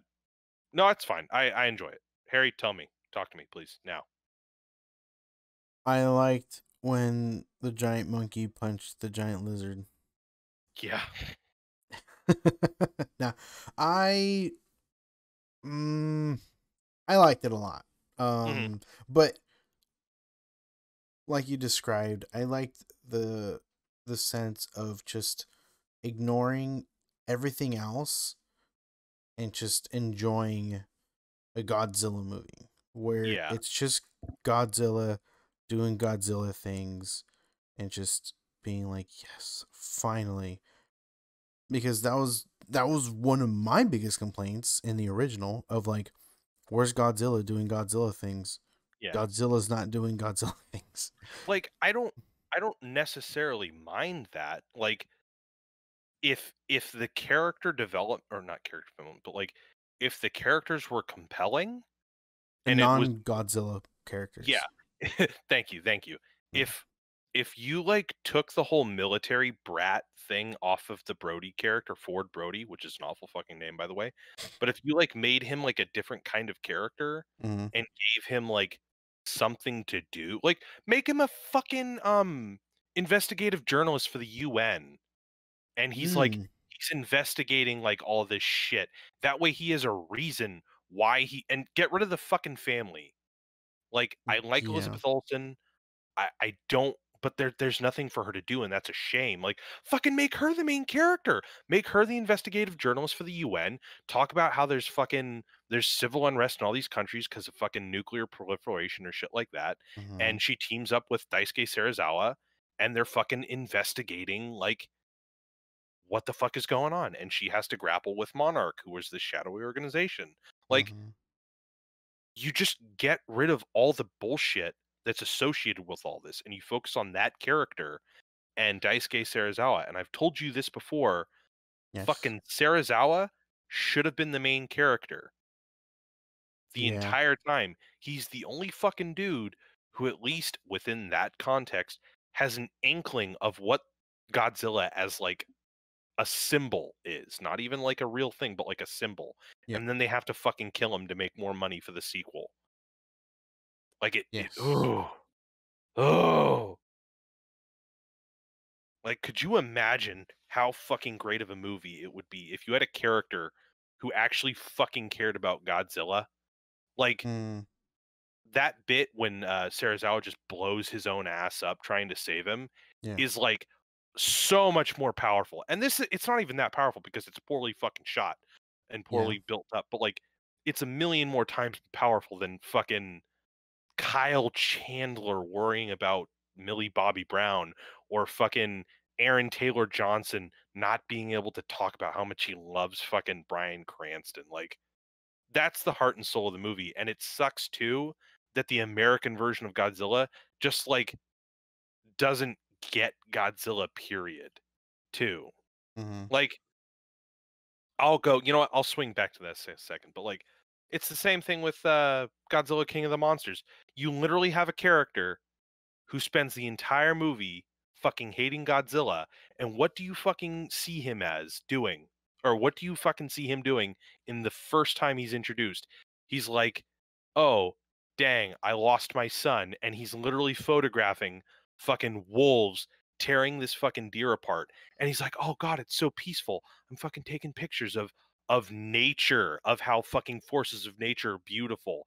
And at the end of the fucking movie, he comes to the realization that Godzilla is just a force of fucking nature. That thing he was like taking pictures of to help with his fucking therapy. Whoop de fucking do. So, sorry. Back to fucking Daisuke Serizawa. Yeah. The Japanese use Godzilla as a metaphor for like the cost of nuclear power and the Mm-hmm. cost of the nuclear bomb. Mm-hmm. And in every don't get me wrong, I like 98 Godzilla. I like all the Godzillas that you have here, but like Godzilla doesn't mean anything to us. And when I say us, I just mean Americans. Yes. Godzilla in Americans, Godzilla in Americans, Godzilla to Americans is literally just nuclear power. It's like, oh, we're in the nuclear age. God, where are all the things that we have to worry about? And there's no like discussing what that means. Like the United States' part in creating this terror that the Japanese use as a way of coping. Yeah. There's one scene where Ken Watanabe's character Daisuke Serizawa is like, "Oh, I have this watch from when my father died in Yes. fucking World War II," and that's fucking it. That's it. That's it. There's no like visual metaphor for Godzilla as to why, like why he is the way he is. Like in Godzilla 54, they're literally like, "Oh God, he's got the keloid scars, which are like, you know, what people get from radiation poisoning," and him just wrecking all of fucking Japan is indicative of like what the atomic bomb did to their land. Yeah. And we still haven't fucking seen a Godzilla movie where Godzilla literally just wrecks Japan or is in his native fucking birthplace. Like Yeah. it's just it's so like I like these movies, don't get me wrong, but it's like it just feels weird. It feels weird that there are so many choices that are made that just fly in the face of what Godzilla is and fly in the face of how you can make other people around Godzilla compelling. Japan's been fucking doing it for 70 years. Why the fuck can't we do it in the span of 10 years? Mm-hmm. Ah, god damn it. I'm sorry. I don't know why. I've been wanting to get that off my chest for a while. I'm sorry, Harry. I'm sorry, No, two and a you're half good. people. You've been my vessel. No, I mean you have valid points all the way through. I just when it comes to this movie specifically, I I think this is a movie that I think we just needed this movie in general. A movie that just you forget about the details, just enjoy having a fun time. Yeah, I just don't think we've had fun stuff. a fun movie in a long time. Um Oh, yeah. like even like if you think of just like every movie that's come out, everything's so critical. Think of like all the Mhm. Marvel movies, now the DC movies. Think of movies like Tenet and all this other stuff. Like they're so you like very Bleak. critical. Yeah. Where this movie is just. dude, it's just King It's Kong and Godzilla yeah, fighting, it's and just a schlock fest. yeah, and Yeah. I think that's what just in the movie realm of just movies, like this is what we needed, just to sit Oh down yeah. and just have a good time. And yeah, they brought it, and that's Oh I yeah. like it. Like Let you're me right. let me There's a reiterate real yeah. quick. Like I know I'm shitting on it, and I went into like a huge tangent on why fucking America doesn't get it. Yeah. I'm entertained, and Hmm. like I'm only shitting on the problems I have with it because I'm entertained. Because Yeah. like I can talk to my friend about it for fucking hours, but like it is fun. Like Yes. I'm sitting there rolling my eyes when the characters are explaining why they're doing what they're doing. But it's like at the end of the day, it doesn't matter because again, Spicy Lizard and Big Monkey are Hmm. just like duking it out, and that's the fun part that everyone wants, Hmm. and that delivers. Yep. Like Godzilla pops up very early on in the movie. Um, Godzilla and Kong go at it pretty early in the movie. Like it's not a one time like, oh, you gotta wait until the end of the movie to see them fight. It's like nah, Yeah, they go at it pretty early in the movie, which is great. Like, oh dude, I didn't expect it. I literally expected like the whole fucking the other two whole Godzilla enchilada. movies, yeah, where it's just like all this bullshit in the first half of the movie, and then something happens. Where like I want like I said in the original the 2014 Godzilla, I was like, where's Godzilla doing Godzilla things? Hmm. There's nothing, I've and that's what they've this movie also gave us. oh yeah, they've gotten rid of his like presence. Mm-hmm. The first couple of movies, it was like, oh, let's show his foot, let's build up the music, let's Yeah. give him like this thing to do. And I remember watching it, and I'm like, damn, the first 5 minutes, and he's already just like they're giving him like the full frontal. Yeah. They've really like thrown out the pageantry around him, Mm-hmm. which say what you will, I think it's fine for what they want to do. Yeah. Um, but yeah, again, like it's how you do it. If you want to like I was saying, if you wanted to spend an hour without showing him, that's fine, but you have to know what you're doing to do that. Yeah. Yeah. And I they know what they're doing when they completely just fucking throw him in like 5 minutes into the movie. Yep. And I'm glad they did that. So am I. I'm still gonna fucking hate Mechagodzilla design though. I'm sure you will. Uh, we're talking about this next week. I'm gonna go into another fucking half hour. What are we at now? Fucking a half hour talking about Godzilla. We spent nearly an hour talking about fucking Nicol Bolas, fucking Ghidorah without two heads. Yeah, yeah, yeah. Yeah. We're talking. We talked about Godzilla for a half a fucking hour, and we said virtually nothing. See, this is Mm-hmm. what you all came here for. Yep. Idiots talking about shit that we don't know anything about. We're gonna talk about Falcon Winter Soldier. Bird person and Snowboy. Yeah, damn straight. Um, I I'm still intrigued. Um, So let's do a little more structure with the second episode. okay. I forgot what happened. Hold on. Let me just.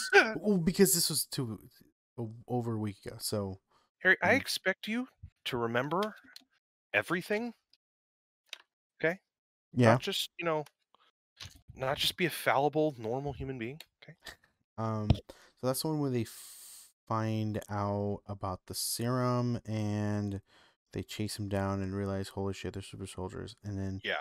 they run into the one of the other super soldiers that America had that they Isaiah experimented on. Bradley.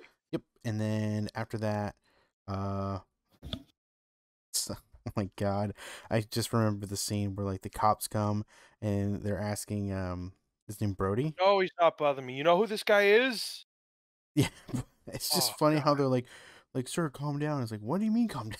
And it's like, Yeah. nothing's happening. And then it's like, sir, is this guy bothering you? Like, no, what? It's just, Yeah, it's that was just, good. it's funny because you know what's happening and whatnot. It's like, Mhm. yeah, that's exactly what would happen. But beyond that, you know, they go and obviously they need to figure out what the hell's happening, and they go to, I think, one of the coolest characters in Yeah. in Marvel history with I think you and I have, like, the same favorite villain. yeah, Yeah. Fuck yeah. yeah. So I'm glad like when they showed his face, I was like, oh dude, this is gonna be so good. Oh, yeah. So Um, yeah, I agree. I mhm, I didn't know that. I didn't know that we were both, Zemo hoes. yeah, man. Same O's. That's good. That's good. Hoes. Um, Um, what are some of the things that stuck out that you really liked? um, I still love the whole just the bromance between them. Like I love it. I love the way they fuck with each other, the way, you know, like even though like they know they're getting on each other's nerves, they still are there and just Care. still, you know, fooling around. Like I love that. And I love how they still tell new Captain America to go fuck off. Like and Oh they're my gonna god. keep doing that. It's just like I don't know. I love the chemistry. Like it's not what I expected. I'm hoping some of that's ad-libbed too, like, I'm really hoping, like, they sat them down for a little bit and were like, "Hey, like, just go with some of, like, what you want." Yeah, I really hope it Like, is. that would make it a lot more enjoyable, knowing that Right. some of it was, like, just them kind of riffing off one another. Mm-hmm. It's just yeah, I'm loving it. I'm loving them together. I like I said, it's not what I expected, but I'm loving it so far, and that goes with the this past episode that happened. Mhm. Um, yeah, Oh, I'm yeah. so in episode two, getting the knowledge of another super soldier that kicked Brody's ass back in the day, is intriguing. And I Mhm. guess that's what goes with you know, Hydra and all this other stuff. So, that really peaked out, and yeah, I'm intrigued. Like obviously story wise, like there isn't really all that much for like for me personally, like the Yeah, whole, episode 2 is still a little, like, dry in yeah, terms of story. It's like, we've still got, like, the Flag Smashers, we don't know what's going on with them per se. mm-hmm, Um, we still don't quite know what's gonna go on with Sam's house or his boat. Uh, we don't really know what's gonna go on with Mr. Nakajima or, like, what's going on with Bucky, so yeah, it's still kind of the pieces are still being set, but I think it's fair to say that this is effectively, like, the end of Act 1. mm-hmm, mm-hmm. Any weak spots, any things you didn't care for or I think just the overall like story is still dragging for me, and from Mm, episode two. But once basically the end of episode two is when I got really intrigued. Like, okay, oh, yeah. all right, we're going Mhm. somewhere now. But so, I other, completely agree. We'll get to that one. We'll get to yeah, that one in a like sec. other than that, I think the episode had some. I don't see a lot of from through my eyes right now, on the top of my head. I don't remember a lot other than just the weak points of the story until Yeah, that's the fair. very end. Yeah. Yeah, I get you. I get you.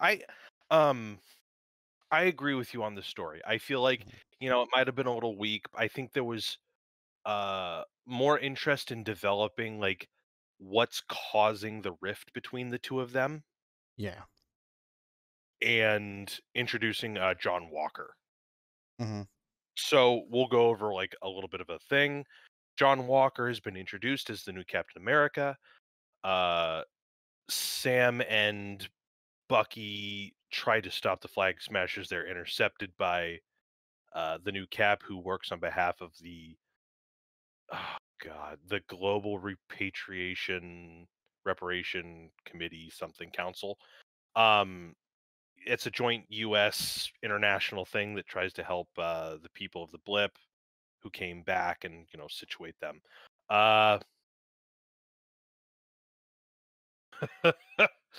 Uh, Sam is having issues with taking on the shield, so Bucky takes him to Isaiah Bradley. We'll get to him in a second. Uh, they go for therapy. That's a very important plot point. Um, what else? What else am I missing? Then they basically agree Mhm. to spring or at least go for help with Zemo. Um, Yeah. let's start with John Walker. Um, as my girlfriend says, he a dick. Um, Yeah, you dick. I think it's really important that you separate the man from the icon. It's like, Mhm. what's the difference between Cap and what's the difference between Steve Rogers? And where does that different lie in terms of John Walker's perspective? Mhm. There's this really good montage that shows him kind of going through the motions of what he thinks makes Captain America. Yeah. You know, he does the training, he handles the shield really well, boxing, he's doing all this stuff, he's very photogenic. Right before this, we see that it's not unfound on him that he knows what he's doing. Uh, he's got expectations. He hopes that he can fill them. Yeah. But as we find out, he's kind of diametrically opposed from what Steve Rogers is. Steve Rogers is a Mhm. man who's more concerned about what's right and wrong, even if it's a little gray. Mhm. Um, doing the right thing, objecting to oppression. And as we see, the new Cap works for the government. He he sides ideologically with the establishment. Uh, he's a good soldier, and that's the problem. Is that Steve Rogers was never a good soldier. Mhm. As Erstein, I believe, what's his name, Erstein or Erkstein? Doesn't matter. As Erstein put it, he's not looking for a good soldier. He's looking for a good man, Mhm. and that's what Steve Rogers was through and through. Yeah. Um, I don't doubt that John Walker wants to be a good man. But I also don't doubt that he has a lot of ego that goes into being Captain America Mhm. and a different ideology that goes into it. Um, and is more than willing to use his identity as a propaganda tool. Um, in other words, he's a good soldier. Everything that Steve wasn't, everything that stands against kind of what Steve is. So, uh Bucky and Sam are kind of having a tenuous relationship. I think from what it sounds like, they actually had somewhat of an amicable relationship between Endgame and Falcon and Winter Soldier until he gave up the shield. Mm.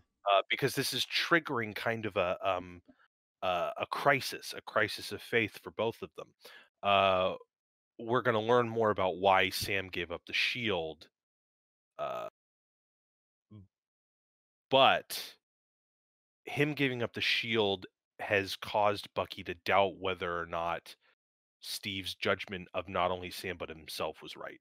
And I think that's done beautifully in the the the therapy staring contest scene with between the two of them, which is both equal parts funny and kind of equal parts heartbreaking because of one, how I've already stated Bucky feels, Mhm. but he's also at the moment unable or unwilling to understand exactly why Sam doesn't want the shield. It's Yeah. not that he doesn't want it, it's that he doesn't think he can live up to it. And I'm sure there are some Mhm. racially motivated reasonings behind that. But at the moment, let's just cut it to he doesn't think he's up to it. Yeah. And Bucky can't seem to see why. And that's kind of heartbreaking. Mhm. Um, I think he even says it where he's like, if you know, if he was wrong about you, then he must be wrong about me. wrong about me. Yeah. Yeah. And before that, to help how I interpret it at least, to brighten Sam's view or his hope in being another Captain America, he takes him to the first black Captain America, something that no one else knew existed, Yeah. um, Isaiah Bradley. Um, in the comics, I don't know when he was introduced, but apparently he was one of 300 black test subjects, black, specifically black, who Oh. survived. who survived the super soldier serum. He did a number of World War II related battles. In this, I believe they repurposed it to Korea. Mhm. But in the end of it, just like in the comic, he was imprisoned and he was swept under the rug. And I think that's something that that they did a really good job in explaining, or at least showing or hinting at that, Yeah. you know, Cap didn't know, but he had never heard of this character, or at least never took the time. Well, he had the privilege of being white. You Yep. know, he survived. He was a good man. Don't get me wrong. That's never going to be impugned. Mhm. But when he was in the ice, the United States government, and we're going to come back to the fucking United States government, you can trust me, made this character and swept him under the rug because he wasn't ideologically or politically convenient, and were more than willing to experiment him in there too. This harkens back not only to I think her name is Henrietta Lacks, um, Mm. but the Tuskegee experiments that they did on black soldiers, and not only that, but it also harkens back not only to biological experiments, but black soldiers in general. In World War One, um, there was an American black detachment that was trained in France to fight Germany, and they were one of the most qualified military forces or military groups. And when they came back, they got nothing, absolutely nothing. At the end Mm. of World War II, black soldiers didn't get GI Bills when white Mm. soldiers did. That's partly what led to a lot of housing crises for a lot of black people. What's led to a lot of redlining in the 60s, 70s, and early 80s that we're still feeling now. So Isaiah Bradley is the sentiment of black soldiers, black bodies who are uh, unlawfully experimented on, and the United States government and the American people, to a lesser degree, benefit off of their success, or Isaiah Bradley's military success, and he himself benefits nothing from it, Yeah. And which is it's heartbreaking. And the actor sells every moment of it for like the mhm. 30 seconds he's on the screen. Um, and as you were mentioning right after that, when Sam and him get into an argument and the cops just pull up. Yeah. And that's another thing. Uh, I will admit I was actually kinda disappointed with that scene, Mm. um, because I don't think they leaned hard enough into that scene. Like, I didn't want anything extra to happen, Right. but it was intentional that Bucky gets arrested in the end of that scene. Right. It takes away from the importance of what just happened, and for the ability to discuss what happened in that scene. So it's like, oh, he gets harassed and there's no discussion of it afterwards. It's just a solitary individual instance of systemic racism. But we don't have time for that because Bucky got arrested. We need to feel sorry for Bucky. Like, I don't have a problem Right. like us feeling sorry for Bucky, but it's if it's at the cost of examining an important thing that is going to figure into Sam Wilson becoming Captain America and the things that he deals with. Like, first episode, he literally hops from helicopter to helicopter and does the most amazing feats in the world, but can't get a bank loan. And then you have this scene where he gets pulled over, or cops pull over to harass him, an Avenger, one of the Avengers there to save the planet and save the universe. And then, you know, no, wait, we have to stop all of that, all of the momentum and inertia that's built up because Bucky misses parole. Like, there's no other reason you could have had that forced instance. Right. Um, that's the only gripe I really had, because I think it, like I keep broken recording, it took away the opportunity to really stay on that topic for a moment. Yeah. Um, but again, just a minor gripe. Again, I think the plot kind of is more setting in motion, so it is a little sluggish, Yeah. but introducing the idea of springing Zemo out piques my interest, which is why Oh, we're going to get yes. to episode 3. Probably the most fun episode I've seen so far. Oh yeah, Everything from top to bottom was fucking fantastic. Uh, and again, everything just continues. Like the story plot with him back into the Marvel universe again, and then also just the whole interaction between Bucky and Sam is just fantastic. hmm the Sam having to drink that shot with the snake heart or whatever. Great.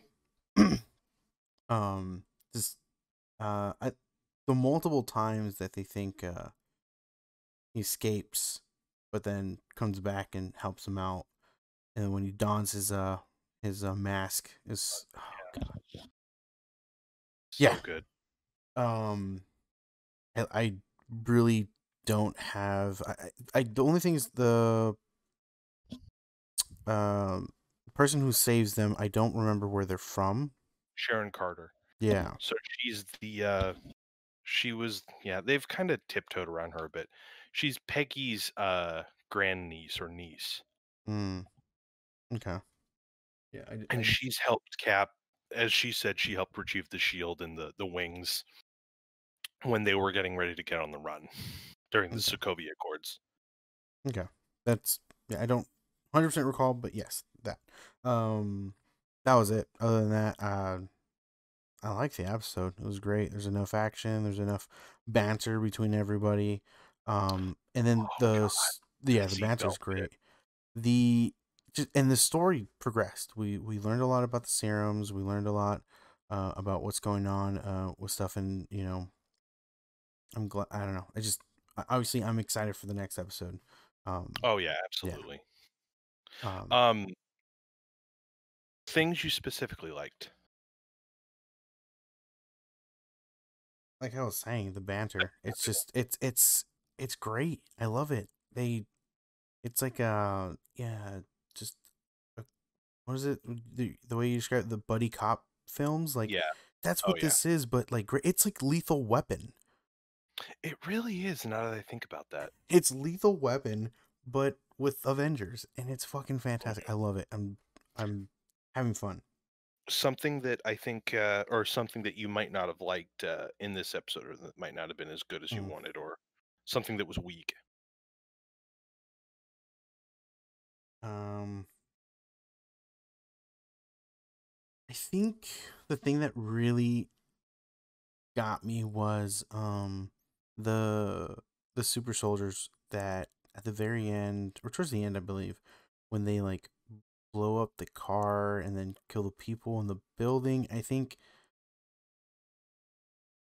I mean again I don't know where the story's going with that, but it just seemed like they were they were doing their thing. Of course they were going to try to stop them, but it's like I don't know. I guess I have to see what happens next, but Yeah, like I feel I'm like wondering what the hell all that was about. I think they're gonna have to do a lot more legwork to get us to really understand or care about what the Flag Smashers are doing, because Yeah.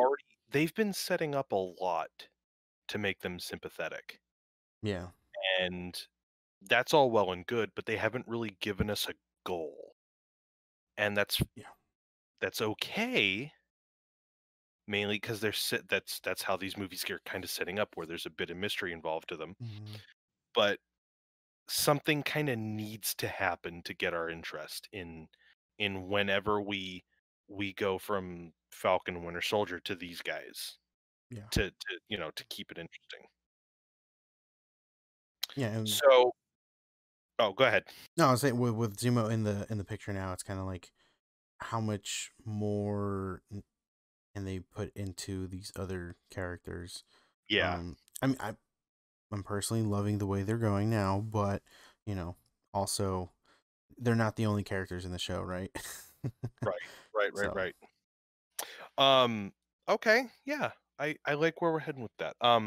So another little synopsis. So they spring Zemo, Baron Helmet Zemo, who if we're given a little history lesson, has the most badass fucking motivation in all of the MCU. Instead Mhm. of destroying people or making money, you think that he's trying to resuscitate the Winter Soldier program, but really he's just getting to Siberia to get evidence to fuck up the Avengers. That's all. Doesn't want to kill anyone necessarily. He just wants to fucking topple the Avengers as an ideology, as like a symbol. That's it. Mhm. And I fucking love how petty it is. Um, so they need him because he is not Hydra, but he's scoured the fucking globe for as much Hydra information as he can. So he knows about the super soldier programs and all that shit. So they spring him out. He's like, hey, we got to go to this fucking person in Madripoor. Madripoor is, I don't know next anything about it. It's like a popular place in the Marvel universe. It's like a pirate colony, as he puts it, Mhm. uh, somewhere in the Indochina Sea or the Indonesian Sea archipelago.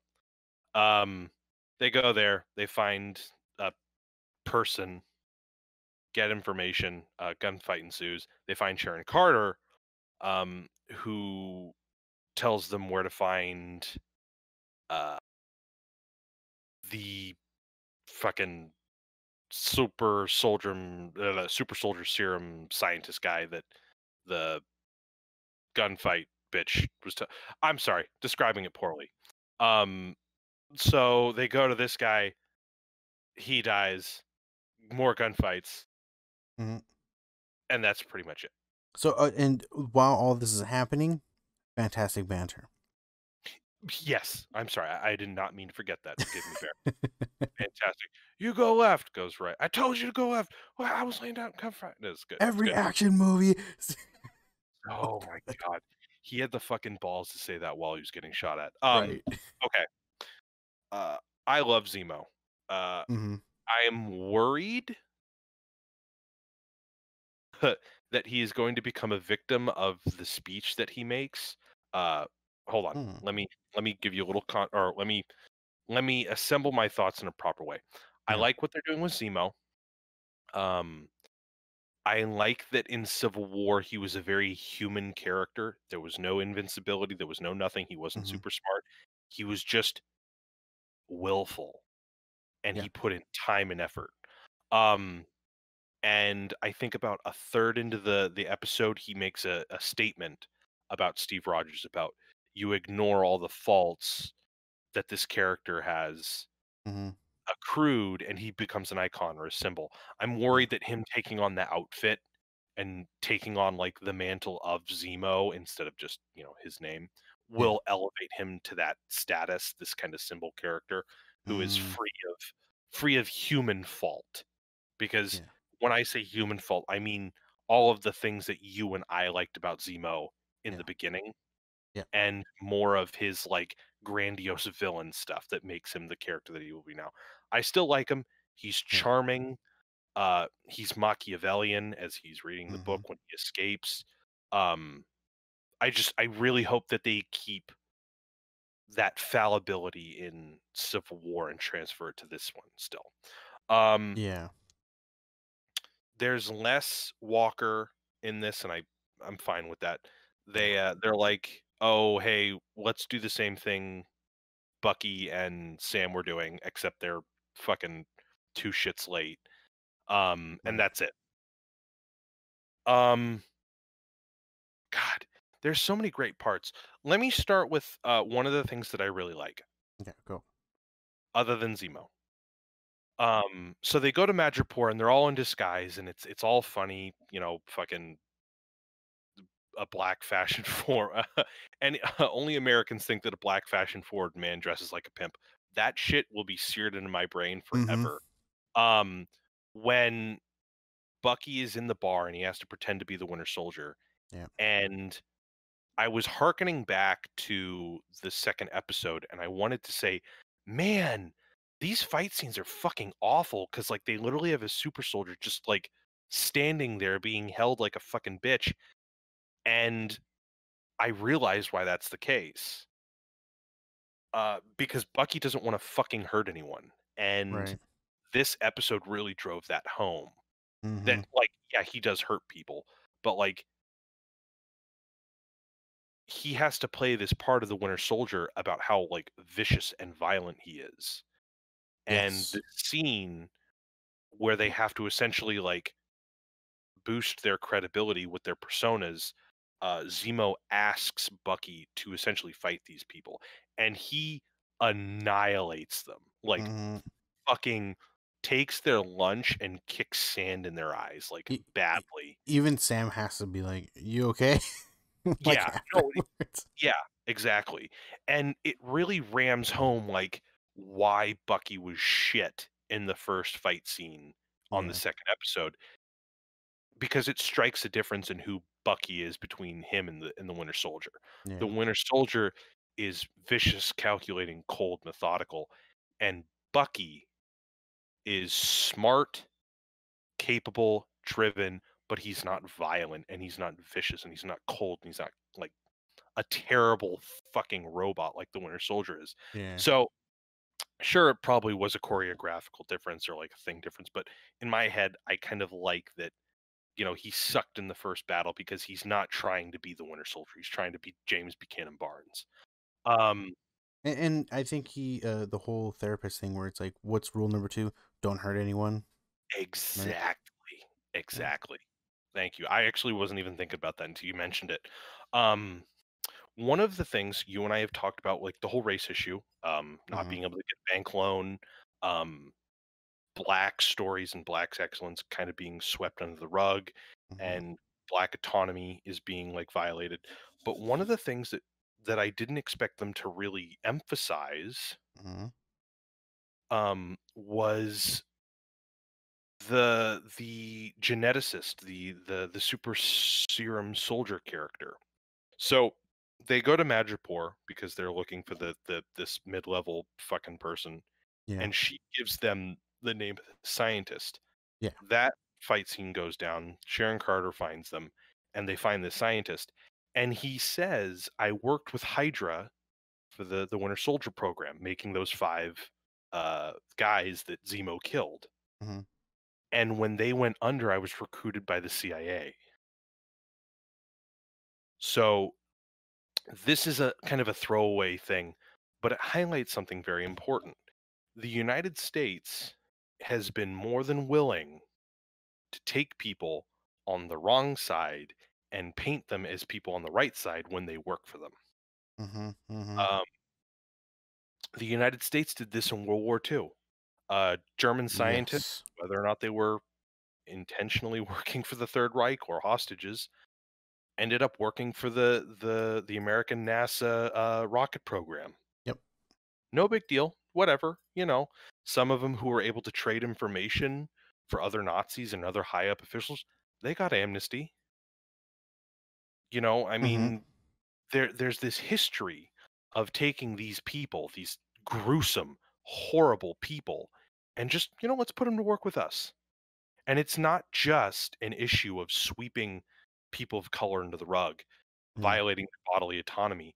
It's also taking these people and benefiting from their work Yep. directly, which is something that I didn't think that they would bring about. They've been doing it in a very like casual, like, you know, they won't ever talk about like why, racism is far more prevalent here, or like, what the issues are that makes this. They're just going to talk about that. But I'm impressed that they're going this far, at least in a fucking superhero movie or a superhero show, about, the first black Captain America and his, fucking white buddy.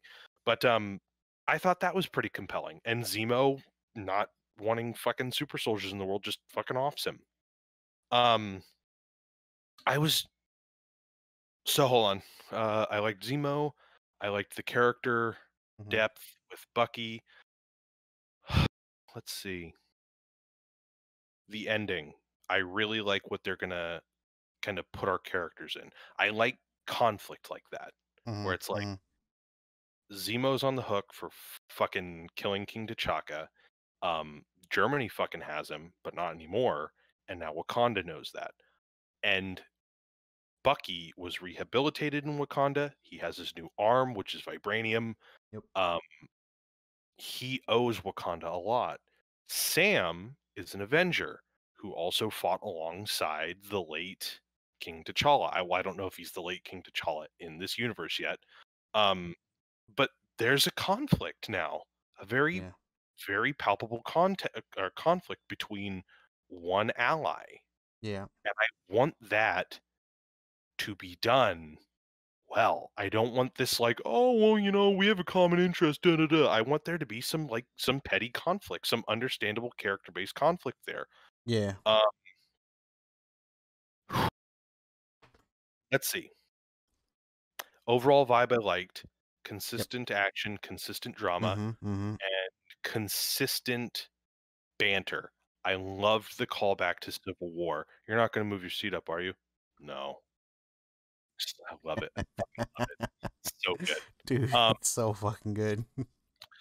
I love the bit when they're talking about art and how it's forgery, and he's like, "All right, that's not true." He's like, "Yeah, go ahead, check." He's like, "All right, I know you're all making fun of me because I'm not world weary," and he's like looking on Google, and Bucky walks past him. He says, "Yeah, yeah. What does Google say? Huh? Yeah, yeah." So good. I think I think Zemo did provide most of the humor though in an offshoot kind of. Yes. He provided a lot of character growth Mm-hmm. for Bucky, and not only Bucky, but for Sam too. I don't mean to, but I seem to be talking more about Bucky, but I really like how Sam is very straightforward. I love that he's kind of a constant. Mm-hmm. I also like that them discussing Trouble Man kind of highlighted that Bucky isn't Steve. Like Yes. Steve is kind of like as my wonderful lady likes to put it, he's the Boy Scout. He's the all around guy. Like Mm-hmm. Mm-hmm. when Sam recommended Trouble Man, he's like, "Oh, sure, I'll like it." And he says like, "Oh man, Steve loved Trouble Man." And Bucky obviously doesn't. Well, hold on. It's a sin to not like Marvin Gaye, but I guess you can go to hell if you want. But Right. like, Bucky just doesn't care for Marvin Gaye. It's just a preference. And it's like I kind of like that, Bucky isn't just a damaged Steve Rogers. Yeah. Um, and that bit like, "Oh man, you don't like Trouble Man?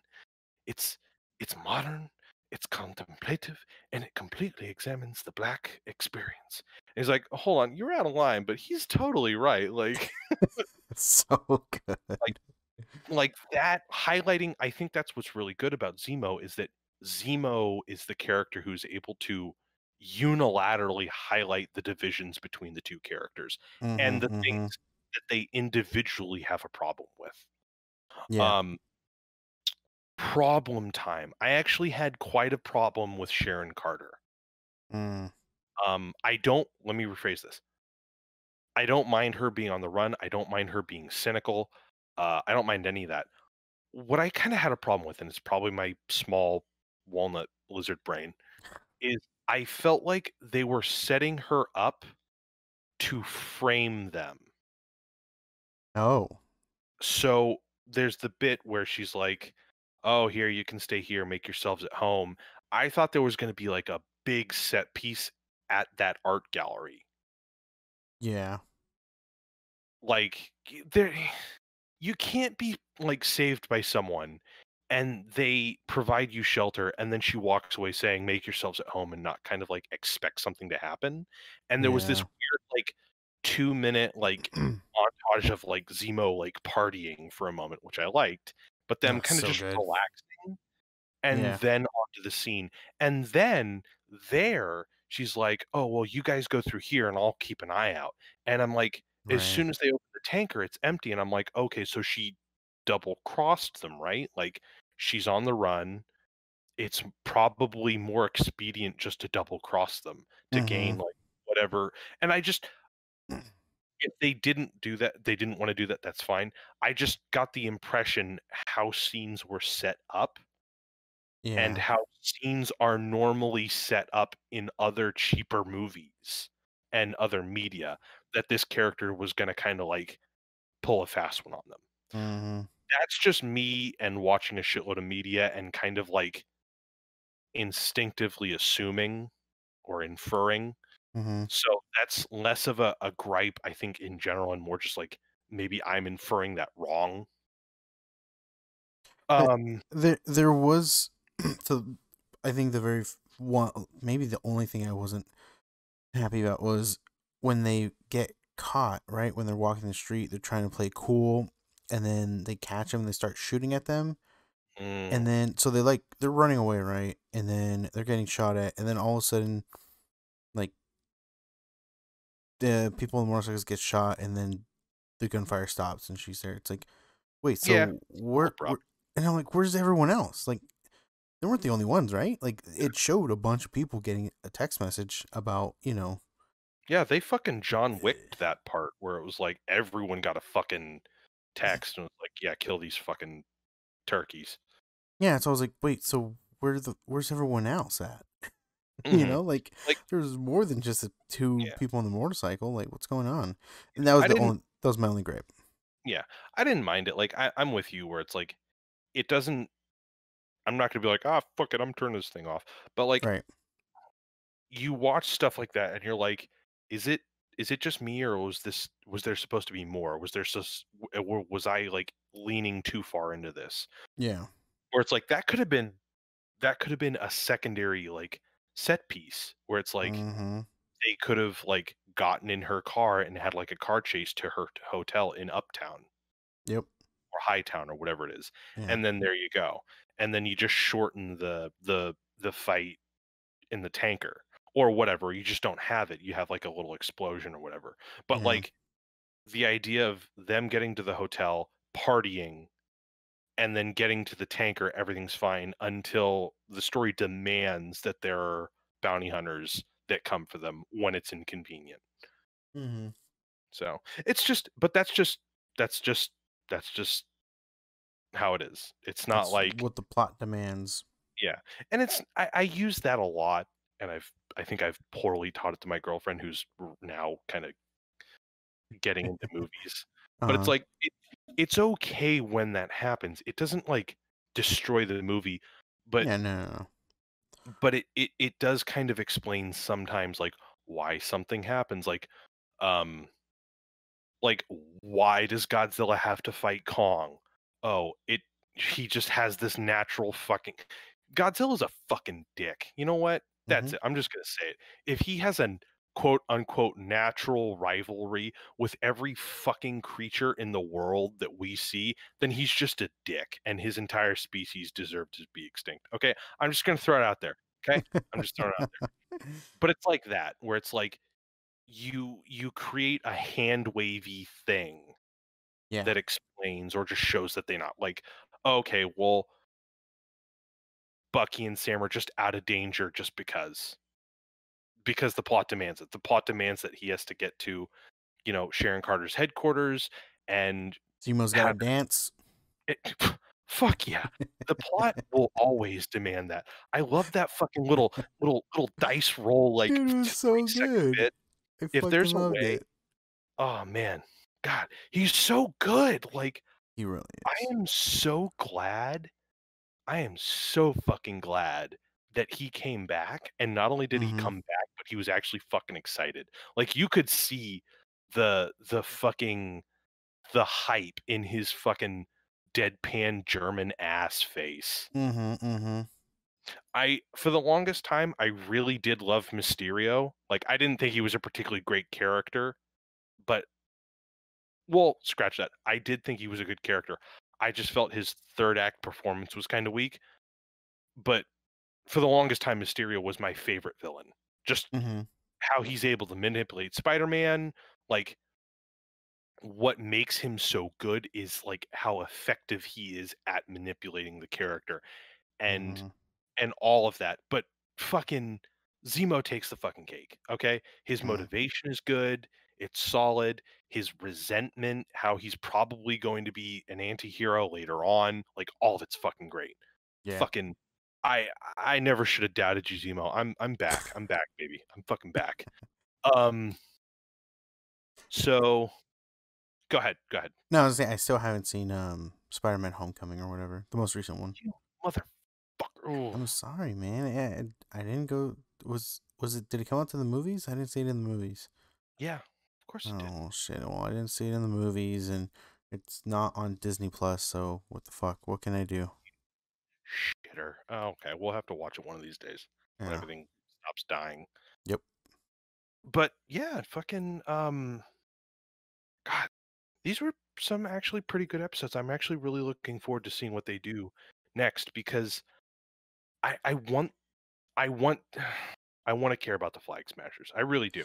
Yeah, like, it's just towards the end when they, like I said before, like when they blew up. Well, not them, but just that one specific. I'm guessing it's just the one that kind of blew Mhm. up the car to burn down the building. Like Yeah, it's like that's the one thing. I'm like, I know, I understand that like the Avengers have to stop you, but you don't have like they're already trying to stop you. You don't need to do anything more to make them try to stop you. yeah. Like I get the idea of like radicalization. Yeah. Like, hey, this is what we believe in. We're just kind of Robin Hooding. And then at the end of the episode, oh, hey, I'm kind of acting out of emotion because I lost this fucking character that they introduced right then and there and then killed right then and there. Yeah. Um, but like, I don't know. The whole radicalization thing like comes right out of left field. Like we were doing like some good work, yada yada. Let's talk about how Mm-hmm. good we are. And then like we have you tied up, you're scum. Hey, you had these supplies that we're stealing from you for like months and you could have been feeding people that are starving. You're the scum. And then just kaboom. Oh, well, this is the only thing these people will understand. And then yeah, whatever. So, Yeah. um I don't think the power broker is all that overarching feeling of a bad guy because one, I don't care about the flag smashers that much. Mm-hmm. The flag smashers are on the run from the power broker, and the power broker is just doing all these empty veiled threats like, you're gonna die, you stole something from me, I'm gonna kill you. You Yeah. find out like he's this powerful dude who runs Madripoor, Mm-hmm. but like that's not one of the things I like, I'm gonna be honest, Mm-hmm. is Zemo is like, let's not fuck with the power broker because like isn't related to what we want.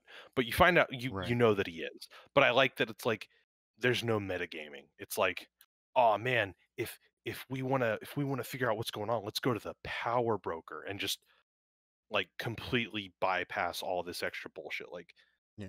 they're taking their time. They're like, oh hey, let's find this mid-level guy, get some information from them, have our shootout, and just keep going from like source to source, and then we'll eventually arrive at like Yeah. the power broker. I like that. I like that Mm-hmm. it's not Mm-hmm. so straightforward. But they have to do a fucking slew a heap a peck of legwork to get me to care about these characters. Like I get that they're doing good stuff and they're multi-layered and they're not evil, but like I don't care. I didn't care when that Mm-hmm. woman died. I didn't care when the buddy from the previous episode died at the end.